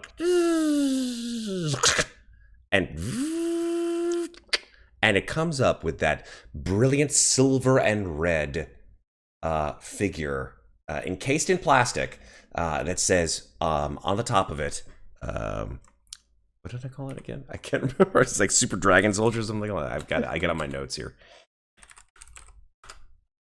Super Soaring Dragon Soldiers. And it says Red Dragon Soldier. He says, awesome! In your head. You got it! Oh, I'm so happy! Oh, the red one's the best one! Easier to get a hold of than a plush, that's for sure. Okay. You can... Better use of quarters than chasing skirts. Upon seeing Kirix again, you will inaccurate. be able to obtain a rarity 3 or less Ooh. shard of power. Baller.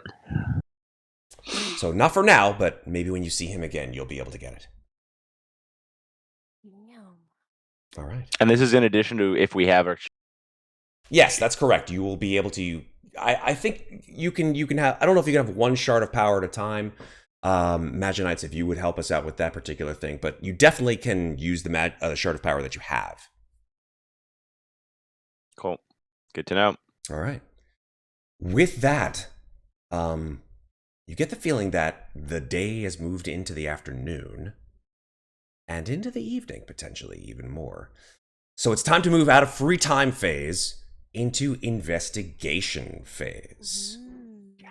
This time you guys can investigate the presence of the invading evil by collecting information and investigating rumors.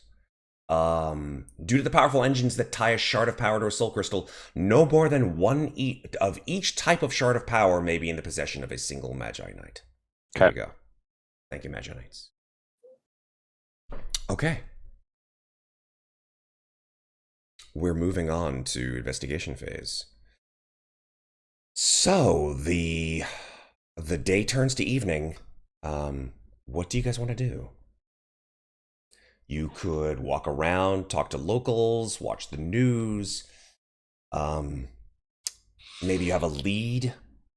Speak to that particular lead about further information. Whatever it is, this is the phase where you will delve deeper into the invading evil. Does Verity happen to share the information that she overheard about from the boys about the other kids going missing? Like three other missing kids. Yeah. Three other missing At kids. this point, yeah, she would actually point out as a possible lead, but we have to follow up on it in some way. Okay. Because it's like if Emmy hears about the milk carton girl and then the three other missing boys, she's probably going to go home or like go somewhere and watch the news to see if there's a rash of like missing kids or see what she can glean from that. Okay. I'm going to move you guys, by the way, to the sort of nighttime map. This is going to be the map of the sort of streets of Lapis City at This night. is pretty.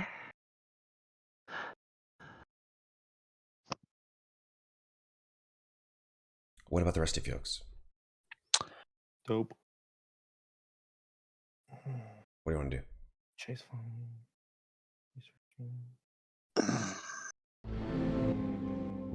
Give you some music.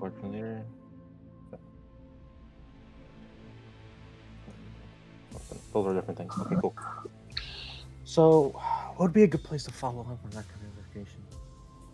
Only thing I could think of immediately is maybe trying to find the two boys again, but I don't know how well that would go, finding those two specific boys. Like telephone poles for missing posters. Mm-hmm. There was a person from the milk carton that I could look for more details about. The name of the person, let's see. Sarah Smith, something. I think. Yes, her name was Sarah. Hold on, I'll look for it.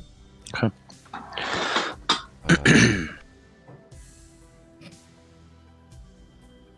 Sarah Smith, I think. I think you're right. Sarah Smith, that's right. Tis a safe name. Excuse me. Yeah, I mean, you could, let me think about this. What could you do? I'll tell you what, I'll give you some options here. You could look into news reports. Mm-hmm. You could look into, there's a cafe nearby called Song's Book and Cafe. It's owned by this woman named Yuna and her grandfather. You could potentially sort of go in there and ask around, look around. You had me at songs. Her last name is Song, Yuna Song. I see. I Yeah. see. I'll go and take a look. Am I allowed to bring other people, or? Sure, you guys can converse and talk about what you want to do. I'll stay with. If we've shaken off with that saving throw, we're probably just starting to get ready for patrolling. Mm-hmm. I think Verity and Dayen are two bookish people. Okay. So I mean, after the movie theater, they'd probably want to go get some drinks or something. So, not a bad plan. yeah. Be a good place to start. Okay. So who's raise your hand if you're going to the cafe? Does the cafe have a TV? I would say it does. Yeah. Then yeah, Emmy will go along. And she'll watch the news at the cafe. I think we're all going. Sounds like you guys are all meeting up at the cafe. I thought you want me. Yeah. So smart. Probably planned that ahead of time. Yeah, maybe. That's fine. Excuse me. All right, so you walk through the dark streets, or the darkening streets, I should say. And the streets are basically sort of entirely desolate and deserted. Now, if you didn't know better, you'd swear that this part of town would sort of be considered like a ghost town, were it not for the brightly lit homes, which seem to keep an inordinate number of lights on at all times. And as you walk down the streets towards the cafe, you can even hear the audible clacking and turning of multiple locks over heavy wooden doors. The occasional dog peers out from behind drawn curtains to bark at the nothingness that begins to encroach over the city. The hairs on your neck stand on end, and goosebumps trickle down your skin, cause you to shiver inexplicably, as every minute the sun's rays are doused one by one. Now, you thought the kids you passed by at the playground were just trying to spook each other. But you distinctly remember one of them saying, "James, if you happen to think you hear the boogeyman, ignore him. Ignore everything you hear and hide. If he catches you looking, you won't be here in the morning."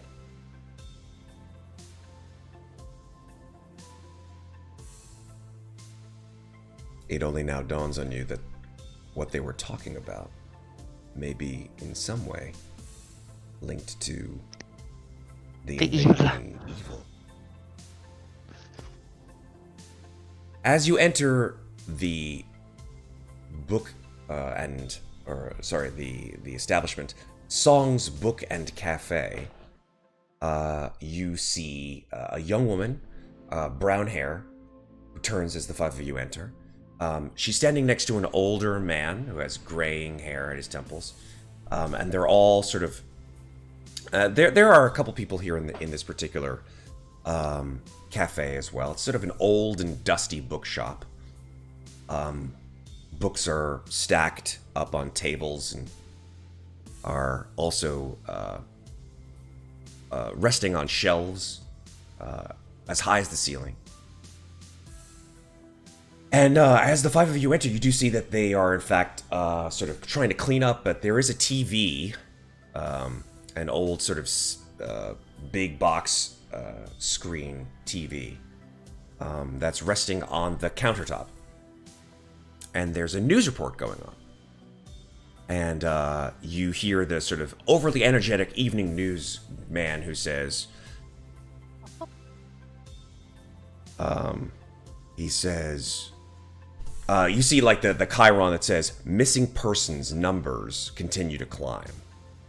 And the anchor says, "Here in Lapis City, the previous number of missing people reported may have actually potentially doubled from last year's statistics. Citizens of Lapis City are warned to always carry a flashlight and travel in groups. Over to you, John, with the weather." And John, of course, dapper, in a suit, smiling, a view of Lapis City from the top down, showcases that tomorrow is going to be sunny, high of 72 degrees.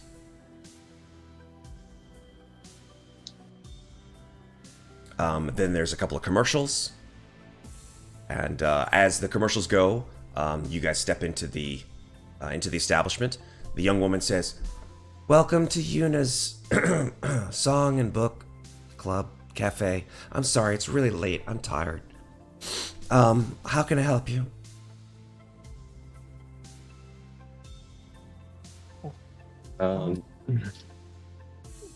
Hi.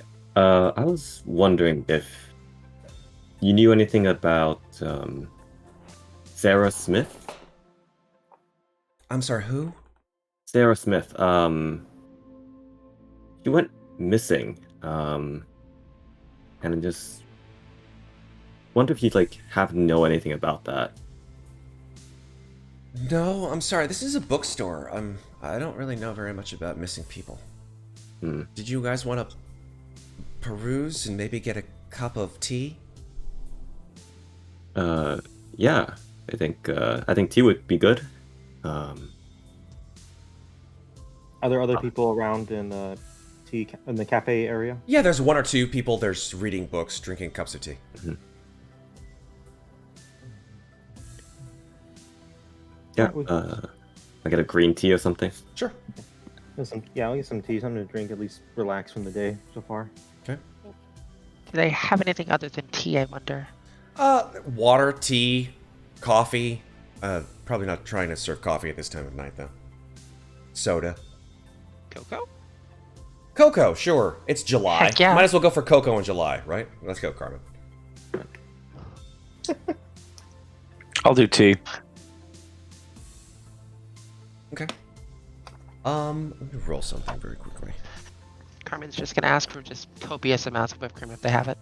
I'm just gonna roll with my die.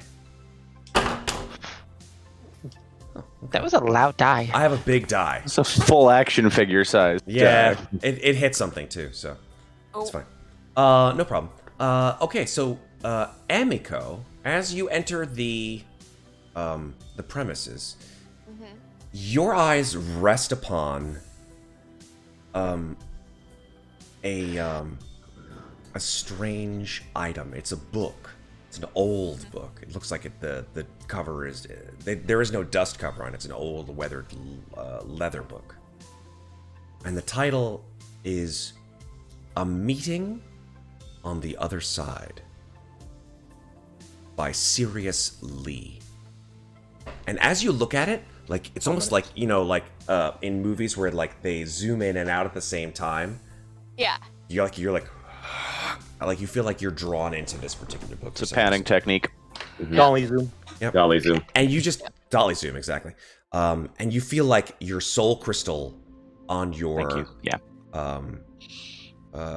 you keep it on your Keychain. that's right, on your keychain. It starts to sort of glow a little bit. Guys. She's kind of gonna look at the keychain and then look back at the book, and she'll go over to the book and she's not gonna open it yet, but she's gonna flip it over to the back to see if she can read the synopsis of the book. Yeah, you flip it over, you sort of leaf through it, and it's actually really interesting because there's no table of contents, there's no index, there's no chapter headings. It's the sort of expensive-looking, leather-bound, maybe journal or memoir. It doesn't seem to be like an actual published book.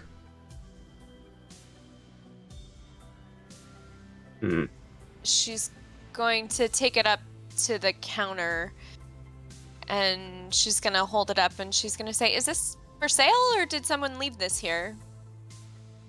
Yuna, the proprietor, sort of nudges her grandfather, sort of an older guy, and she says, she says, "Grandfather," and he sort of, "Did you put that book there?" He looks over. He sort of puts his spectacles out. No, I didn't put it out there. It was on the shelf. I don't remember ever taking it down. Is that for sale, grandfather? Well, I mean, it can be. It's not cheap. How much is not cheap, I guess? $100.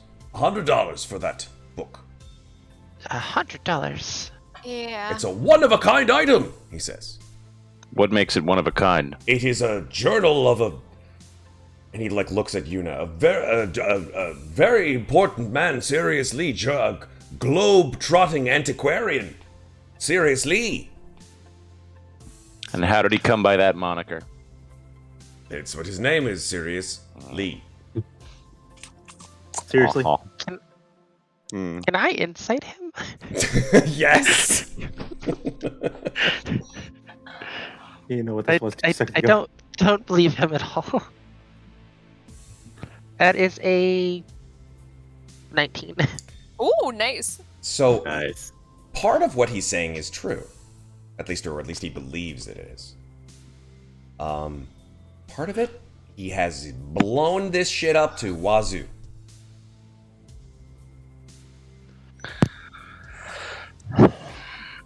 Bullshit checker activated. So I've got an ability on my skills list called Mysticism. Would that work in the place of like a history or an arcana check? What is it that you're intending to do with it? How about that? Understanding the nature of what he was saying, what the book's cover was telling Emiko, and sort of what the guy was bullshitting about. Like, does this sound like something people would have written a journal about that was like real, or is this all theoretical and conjectural sort of time space shit? Like, remind me the name of the book again. Sorry, the phrasing. On the other side. Yeah, the other side. So like, Seriously. my veil senses are tingling, and I want to understand like if there was, now that I know that there is such a thing as the veil, like would there be a book or something like that where somebody might have come through on the other side, or is from what we've been told about by Kirix that nobody comes through or goes except for forces of evil? I'll tell you what you can do.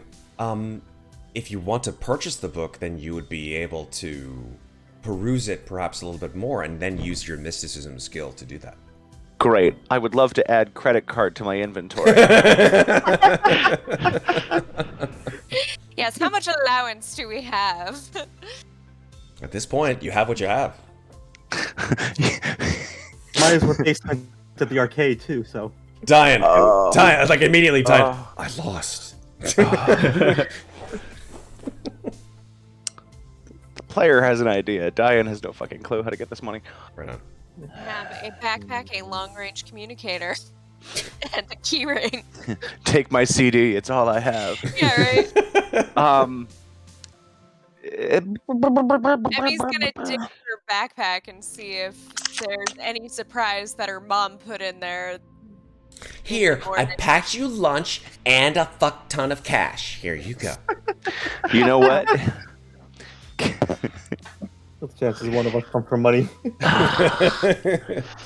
Can I pull this off? I don't know. I don't know what you're looking at. I have an idea. It's not a good idea, but it's an idea. That's all right. I would like to immediately change my demeanor and say to this gentleman, oh, what I wouldn't give to read a book of the travels of such an amazing and well-storied historian, someone who has seen things that none of us would ever see leaving this town before. Sir, I can't pay you, but if I could work here and work off the payment, you could give it to me now, and I would spend the entire fall working for you to pay it off. Try a performance check? I wouldn't call this performance. I'd call this more persuasion than anything. Or Great. Yeah, I'll do persuasion. persuasion. Let's go with persuasion. +3. Holy shit! That's the fourth natural 20 tonight. Somebody stop us! We're on fire. What the hell? Oh, good lord. Okay, Well, Here. just made myself an indentured servant to the that's bookshop. fine. That's But fine. There are worse places. No, that's yeah, absolutely. fine. The grandfather looks at Yuna. Yuna looks at the grandfather, and Yuna says, "We could use the help, grandfather." Don't you think, Nothing's better for the antisocial kid than working in a coffee shop. Oh dear Lord in heaven. This is going to be terrible. The grandfather This says, is gonna be amazing. "All right, what was your name?" Dayen St. Clair. Dayen. All right, you've got yourself a job. After school, report here, and we'll work something out. You'll be here the whole fall, though. that seems like an awful lot of time, though. Well, He looks over at a you. lot of He money says, back do in you, that do you time." want to help him? Well, no, I'm just. It's coming. it's the book. If it's $100. You've got a lot of book, cat the hair, entire- like all over your outfit there. You know, you could use a brush. I have a brush, thank you. Besides, my outfit is perfect. Oh, I'm not saying your outfit's not perfect. I'm just saying there's a lot of cat hair. Apropos of nothing. Apropos. Dayen says, yes, Well- I'll have to work. Yes, I'll do my best. All right. At the end of the week, if need be, then I'll let you have the book. But you're gonna need to work it off. Do you mind if I sit here and read for a bit until you close up? That's perfectly fine. We're closing in what? Yuna? Well, I mean, it's almost 7. We could keep open for another half an hour after.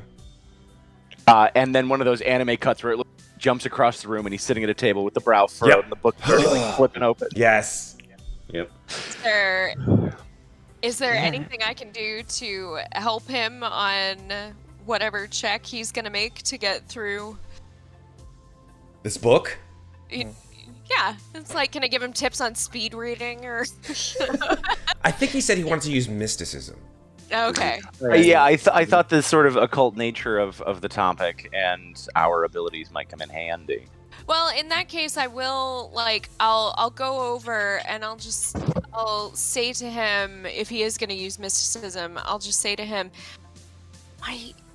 my soul crystal glowed, and it kind of nudged me towards the book. So there's definitely something in there. And I'm gonna look down at my bracelet. yeah. Yeah, Does it's it glowing. glow? It's glowing like a little bit. Does that mean it's the book, or does that mean that there's... And she kind of looks both ways before she says, an invading evil nearby.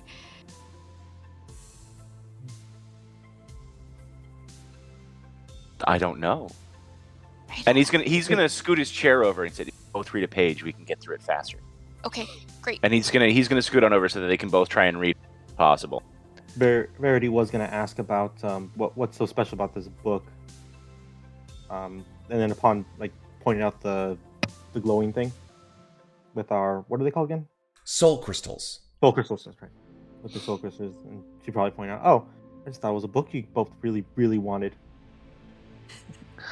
That Kind of being gonna be said- one of those "don't say it too loud" looks. Well, anyway, so I- and then pointing out what you said, if it could be the book or if it's just nearby. You two can look at the book. The rest of us, gesturing to Justus and Carmen and herself, we can probably look around inside the shop, maybe outside the shop too, and just in case something happened. We'll just look around, Yeah. see if it's something else. Yeah, I mean, you can sort of pan around with your soul crystals and sort of look, but as you walk further away from the book, it starts to sort of just glow a little bit less. Okay.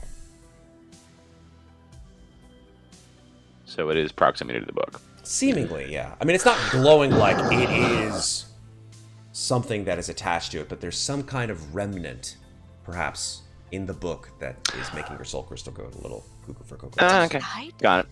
Copy. Okay. Shall we roll mysticism or no? Yeah. That's You want to? Okay. Go for it. Individual roles, or is If it... you're helping him out, are you Yeah. proficient in mysticism, Emiko? I am not. Okay. I am. I would say Wrong then tried you. to help. I'm gonna say that unfortunately you can't help Emiko. Okay. But Dayen, you can just roll your mysticism roll. Yep. Don't get another That natural is 20. deep Don't cut. get another Yeah. natural 20. Honestly. Well, so here's the thing. I don't know because there's a little. It looks like there's a star next to it, but it does say +6, so there might be a dirty. yeah, Oh, wait, yeah. if- It might be. If you have a star next to it, yeah, it's your mastery skill. That's right. That's the reason why he has +6 on it. There we Yeah.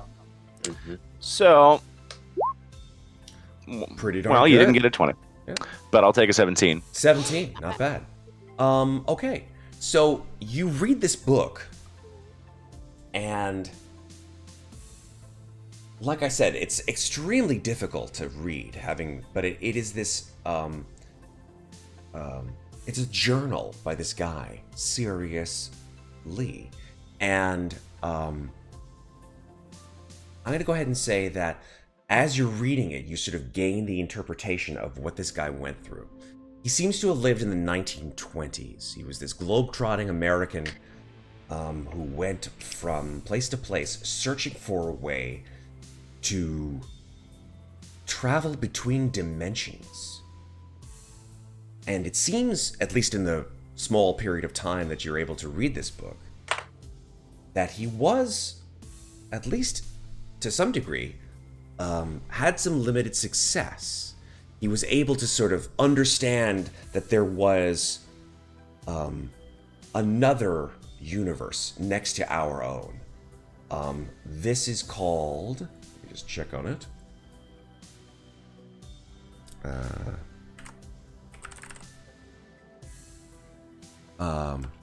Well, I'll tell you what he surmised. He surmised that there were outsiders from outside of our normal universe. Outsiders who have a sort of a debilitating effect on people. That if they were to ever sort of come into our universe, that they would sort of try to siphon off of our life out of our life energy. Not all outsiders are necessarily bad. Outsiders were sort of... He believed that outsiders were kind of like the root of all of our myths and legends. That these are... Some beings like ghosts and demons and vampires and all those kinds of things. Those were all sort of started from the idea that there were these things that we just couldn't explain. He calls them spectral outsiders. But then there are other kinds of outsiders that were more sort of aligned to helping humankind. But that the spectral outsiders, the spectral creatures, were trying to create some kind of like connections between their universe and ours that would allow them to traverse more easily. Well, that's what you get anyway in the first book reading. Does this sort of tracks with what Kyrix has been telling us about stuff? Kind of, yeah. Kyrix hasn't told you much about them. Can I don't want to leave this book with them if it's a fucking lure. But I don't... Did he say I could take it? He said you could have it at the end of the week. End of the week, yeah. I don't want to try and... Alright, I'm going to put it back up on the shelf where he had pointed that he originally had it sitting. Okay. I think they can hold on to it for you if they know you're going to be... Or you want to obtain it. No, I'm worried if people are looking for the book and there's residue that I just made these two folks a target. Fair.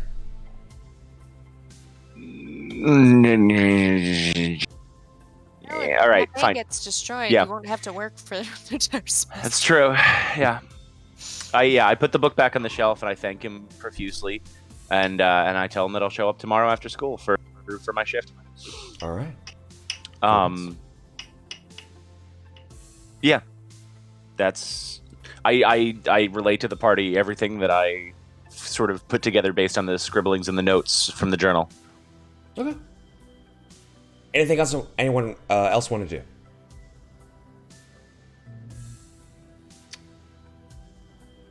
Makes sense. Did any of the rest of us clearly see what happened with the boys acting normal around Lacey until they didn't act normal anymore? I don't think so. I don't think that they would actually even notice it, to be honest. Yeah. It's just, hormones, right? Yeah. Justin Just was making outside sure. while we were all in the cafeteria. And Yeah. It was as we were leaving to the movies, so... That's right. Yeah, That's exactly. right.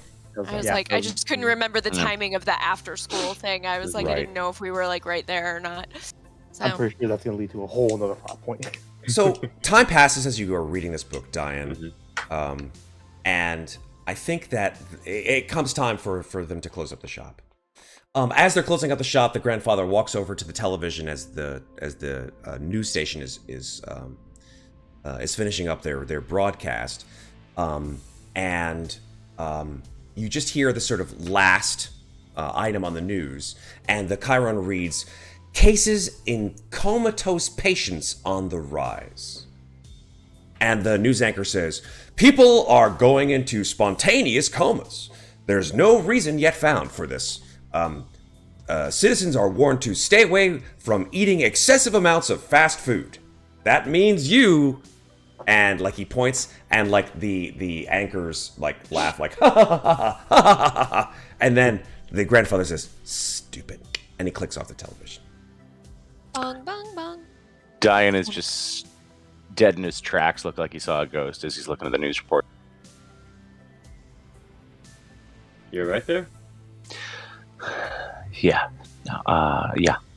Yeah, I'm fine. And then Grandfather he starts sort of walking on out. whacks the television. He goes, "This is I can't stand this stuff. I would much more be watching Brad and Chad, the Peterson brothers."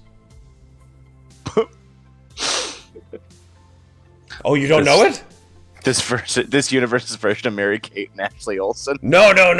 It's well, they don't call it Brad and Chad. It's you don't know this show? It's Paranormal Seekers. No, I don't know Paranormal Oh, Seekers. it's great. It's tomorrow night at 8 p.m. Well, I'll watch it with you when we're in here. Maybe after you're learning how to close on up the place. Yeah, sure. I'll be more than happy. Brad and Chad, they're so great. Emmy just appears in that sideways slide, like, bloop.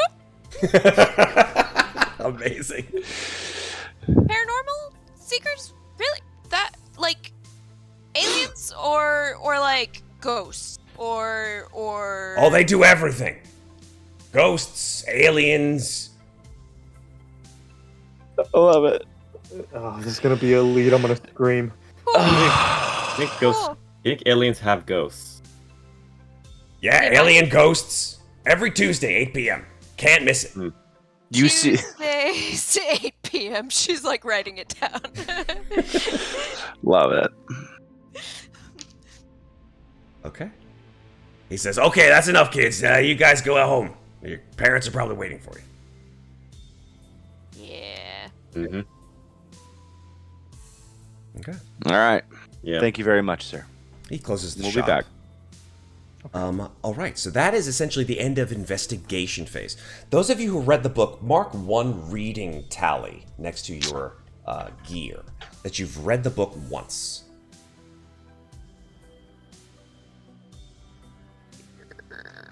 Okay. I don't like that just phrasing. Okie dokie. Red. It's time for patrol phase. We're getting close to the end here, so we'll just find out very quickly who here wants to go on patrol. You can choose not to. Yeah. I think we should. Yeah. Yeah. There's people going missing. Mhm. There are. There's a lot of weird stuff going on. We There got is. Yeah. Verity will actually bring this up as everyone's like beginning to walk back. So we got Yeah. people disappearing. We got the weird coma thing. We Yeah. apparently got items that could be touched by these weird extra dimensional evils. Yeah, let's not forget about the alien. outsiders. And she just looks at the sky. Any other day I would say, hey, that you don't have to worry, but now seems like a possibility. Has this town always been weird? No, you think back. Lapis City always has had that kind of weird aura to it. Sort of skated over by this sort of glom of everything's okay. It's because the town is built next to a lot of electrical fields. It's just something about the way that it corresponds. go. My parents did a lot of investigation into it before we moved here. They wanted to make sure it wouldn't give us cancer. There you go. It may be a weird city, but it's our Love it. city. True Mhm. facts from my own life, right there. Actually. Okay. There you go. Wow. Of the five of you, who does not want to go on patrol? You can certainly go home and go to sleep if you'd like. Wow. None of you. Committing. I'm going. Yep. Let's Going do it. out. So, It would- patrol it is. Okay. Technically, the first night to actually do it. Patrol. So yeah, let's do this. Let's go. Okay. So, I would say, here we go. The five of you walk through the streets of Lapis City as it gets dark. The new moon refuses to offer any solace to you as you walk through downtown Lapis City.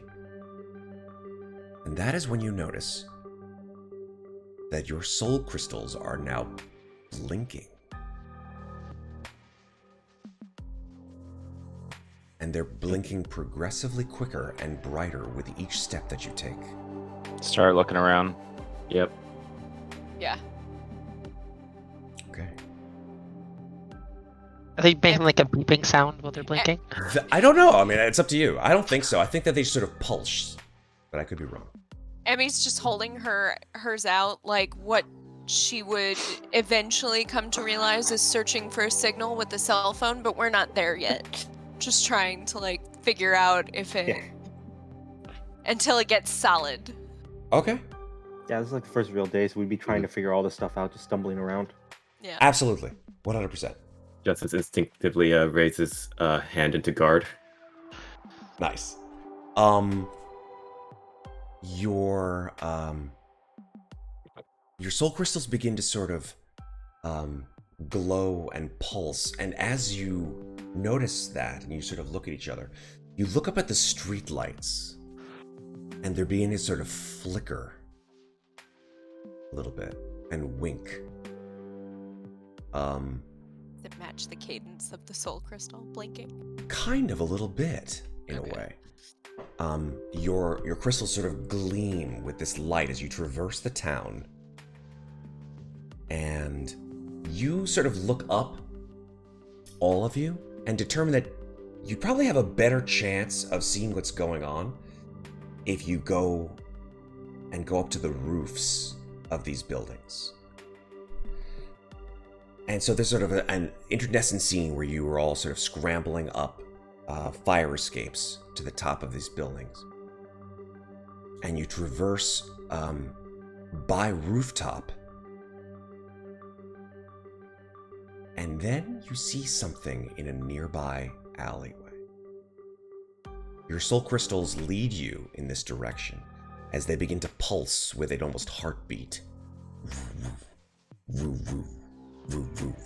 And that's when you see a group of 4 people standing at the end of an alleyway. They're all clustered around something on the ground that's glowing with a light purple light.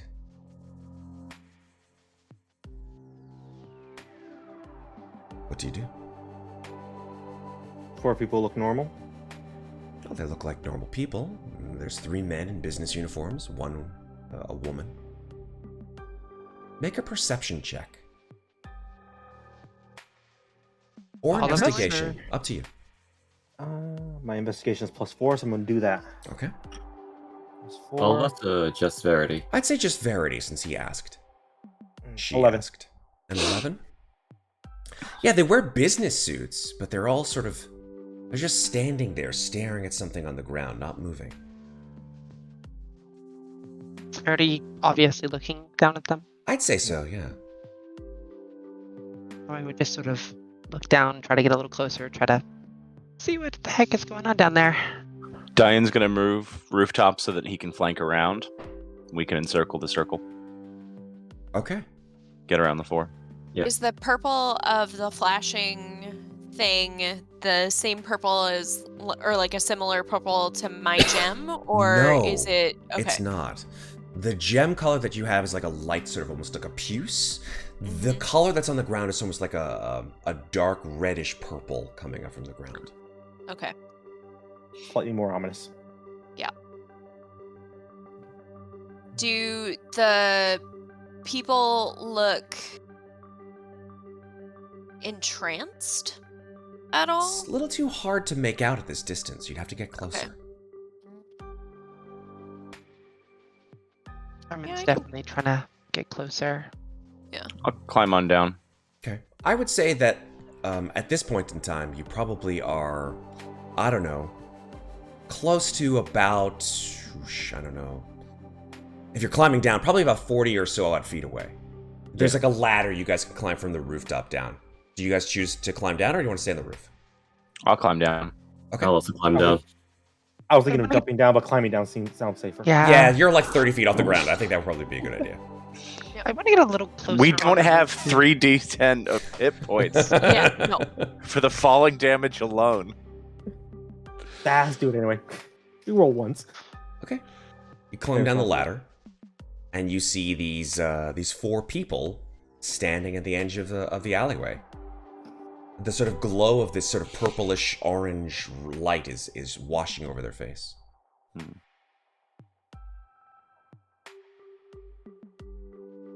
Can we see getting to about 20 feet away? Can I see what it is on the ground, if between their legs, or You want to they get closer? Okay, sure. Clumped a little bit. Okay. You get a little closer to them, and as you do so, these 4 people, they cock their heads at you almost at once. Like they all sort of just like move their heads, like, and their eyes are sort of sunken. Their hair is matted down.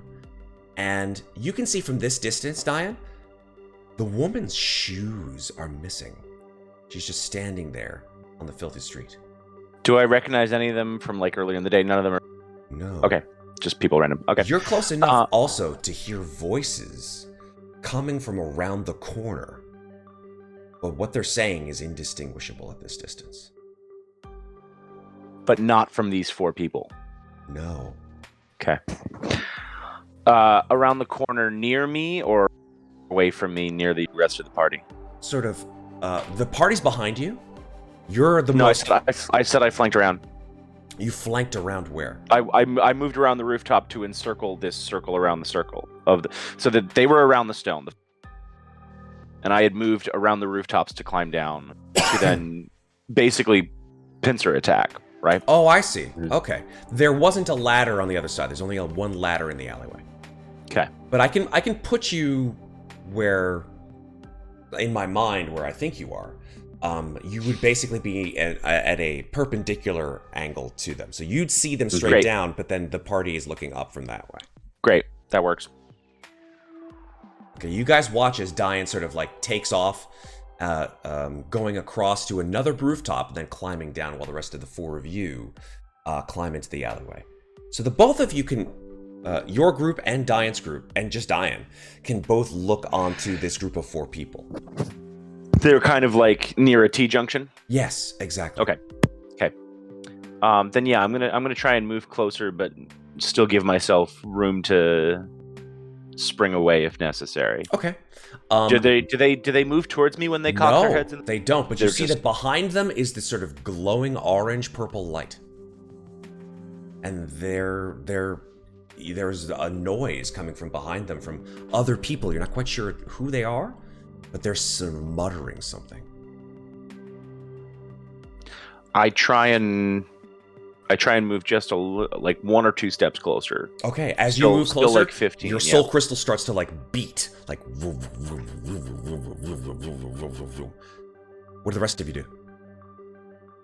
I'm taking like a track stance and just getting ready to like run in if something happens. Justus, you feel your soul crystal on your implement also starting to beat in a crazy fashion. Okay. Go ahead. To be outdone by Justus, Emmy does the same thing. Okay. Verity, Carmen? Verity would probably slowly approach us, trying to get a better look, but she'd also actually start like keeping her head on a swivel and keep a look, not just focused on the 4 random people around this thing, but also like the rest of the alleyway just in case. Okay. And I don't know. Super. I'm gonna keep my hands sort of together so that basically the action is ready to go to transfer if they come at me. Mm-hmm. But as I'm getting a little bit closer, can I hear what is being said over there behind them or no? It's very, very faint, but you can hear like So come to us. Yeah, We fuck it. await you. What do you do? I'm gonna transform. Okay, let's go. Dayen, Yeah, let's do it. start it off. As you guys listen, you feel the sort of like surge of power within you as Dayen begins the transformation. Dayen, shoot us off. What are you gonna do?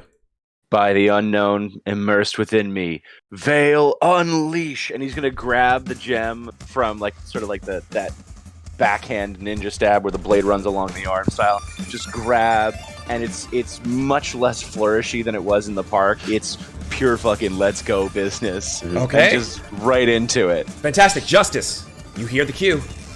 By the howling flames within me, Zeal, unleash, and I just sprint off the blocks, and I just run in a burst of flame into my suit. Fantastic. Emiko. The stars that whirl within me, stars unleash, and she'll run the opposite direction as Justus while she calls her bow to her hand and knocks her starlight arrow. Fantastic. Verity. By the love that glows within me, heart unleashed, and she's as she kind of runs forward, not keeping pace with Justus, but not letting him kind of take the lead. As she runs up, and then she'll jump in the air, glows a pinkish light, and it's like encompassing her entirely in the shape of a heart, and then explodes out, and she's fully transformed and ready. Amazing. And finally, Carmen. By the music that blooms within me, the song Unleash, and I'm still putting these back on. Oh my god, look at that. The cat ears. Fantastic. And when she transforms, she swings the giant microphone and accidentally just hits a dumpster. It's terrifying. And everyone like stops for a second, like, and then leashes, and that's where you freeze. And that's where we're gonna stop for tonight. Oh, damn it. That's right way to do it. Let's go. Let me show you before we go where you guys are all at, so we can sort of have an idea of a map. Because these are great maps, and they're from the folks over at Hell these yes. are the folks over at Magi-Knights who made this amazing map for us to use. So we are good to go. That is amazing. Oh man, Let's just bring it on down. Go. this is gonna be so It's gonna be dope. Amazing. Oh. Can I switch my position with Verity so I can actually be next to the dumpster? Oh yes, that's right. You are next to the dumpster. I forgot about Yeah. that. Yeah, because you whacked the dumpster. So Map yeah. Gearsy. I Oh, this is delightful. I love this. Yeah. actually And I maybe can see why you didn't drop us in this map, yeah, because all that. Uh-huh. So there's did run up a definitely little some bit, so baddies maybe- there. There's sort of two hordes Alright, of alright, baddies, alright. and potentially some guy in the back there with glowing eyes. Not quite sure what that's all about. Someone's That- about to get falcon punched. Someone's gonna get falcon punched. That's right. I forgot. You haven't summoned your falcon, but I guess we can wait. Yeah. There we go. be part of the transformation. All right, so that's where we're gonna stop for tonight, folks. That's it. That's Perfect. Magi-Knights, and we'll get into combat the next time we come back to this. An amazing Love job. it. Yay. I can't What believe. about that? Actually, are we gonna try to cram in the next couple sessions while the Kickstarter is still active? So I don't know. I think the Kickstarter finishes up relatively soon. I think it still has a few weeks left. It's possible. It's possible. We'll have to see what the schedule works I had it just open up the Discord. to make sure that everybody can do what they can do. I would love to. See how things work out. Hopefully, I'm in a little better voice. Because God knows, I'm so sorry, but I was not looking forward to doing this with my current predicament, but it worked out, I think. Any questions? Other than how did you like it? I love it. Oh no, this is So great. good. Here for it. I was so happy I fell in love with Verity almost immediately, just reading through her sheet. I was like, oh my god. Yeah, I'm so happy to hear that, dude. I'm so happy. Living out You're high school 12 days left. fantasy. Living out high school fantasy. Not only can I talk to girls, I also win an arcade game. You know, Ah, you weren't an arcade game winner. I can't believe that, Jonathan. No, I was not. I can I was understand not. that, man. Can't play arcade stick, man. That's a whole Stick's- that's a whole nother. Stick is just too. It doesn't work for me. People play I- stick are just built different, man. I'm like, just Yeah. give me my game controller, man. I'm good. Oh my gosh. I like All to right. think I wasn't this awkward in high school, but also I don't foresee that as the truth at all. So I was a am- different kind of awkward in high school.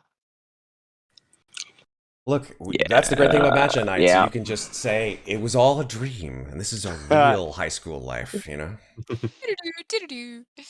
All right. All a dream. So that was our first episode of An Echo from the Stars from the Magi-Knight system. I loved it, and I'm super happy to have Yeah. helped out with you Oh, folks during this game. fun. And we'll keep on playing. I think we can do it at least, like maybe once or twice a month. We'll see how things work out depending on everybody's schedule, and hopefully you guys can all join us for the fun of this game. If you didn't catch us live, you can catch us here every Thursday and Friday night, or most Thursdays and Friday nights, here on twitch.tv/Slices and Dices. You can also catch us on our YouTube. You can join us on Discord. Catch us on all kinds of other social media, and yeah. Do we have any final thoughts on the system?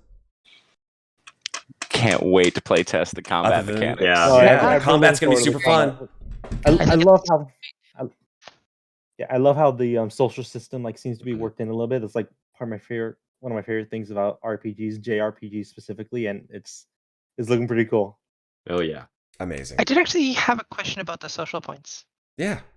How do we allocate them? Meaning, how do you use them? Yeah. So I think, and I'm sure that Magi-Knights in chat will be more than happy to chime in, but I think that they do give you bonuses on rolls when you utilize them for other players or other situations. But are they just permanent bonuses, or are they something that? I think it's a You can use them D6, anymore. right? Isn't it a D6? I think that's what was in the PowerPoint. Yeah. Yeah. I was really only able to skim the phases, but I'm definitely going to be reading through all of this now. I've had Yeah, this check open out my in the little background. my cheat sheet that I gave you guys, as well as any information I can levy to you. Been very I'm more than useful. happy to. Been very useful. Super. All right. Oh, here we go for Magi-Knights. Fast on the draw. When you gain a social point, you simply increase your social point total on your sheet. More social points give you stronger bond abilities. Mm. There you go. We'll work on bonds as well next time. All right. I'm going to go ahead and rest my voice when I go to bed tonight, folks, because it is what it is. We've got more stuff coming tomorrow as well. We've got Burn Bright tomorrow night, where I get to play a complete opposite character. I get to play in cross game. That'll be fun. Bring them up next week. Yes, indeed. Until then, check us out on YouTube, check us out on Twitch, check us out on all social media, and check these fine folks out wherever you can, because they're amazing. And I thank you all for being part of this game. Thank you, chat, for being here. Thank you, the Magi-Knight folks, for creating this system. Hells yeah. Very dope system, Super yeah. psyched. Super psyched to keep Yeah. going. Hell yeah. So that's it, folks. Remember, take care of each other, but don't forget to take care of yourselves. Sorry, that was my really bad anime thing, so I didn't do so well. And shooting star. Shooting star. Form up. We need Magi outro Knights. credits. Yeah. Awesome. Bye, everybody. See you next time.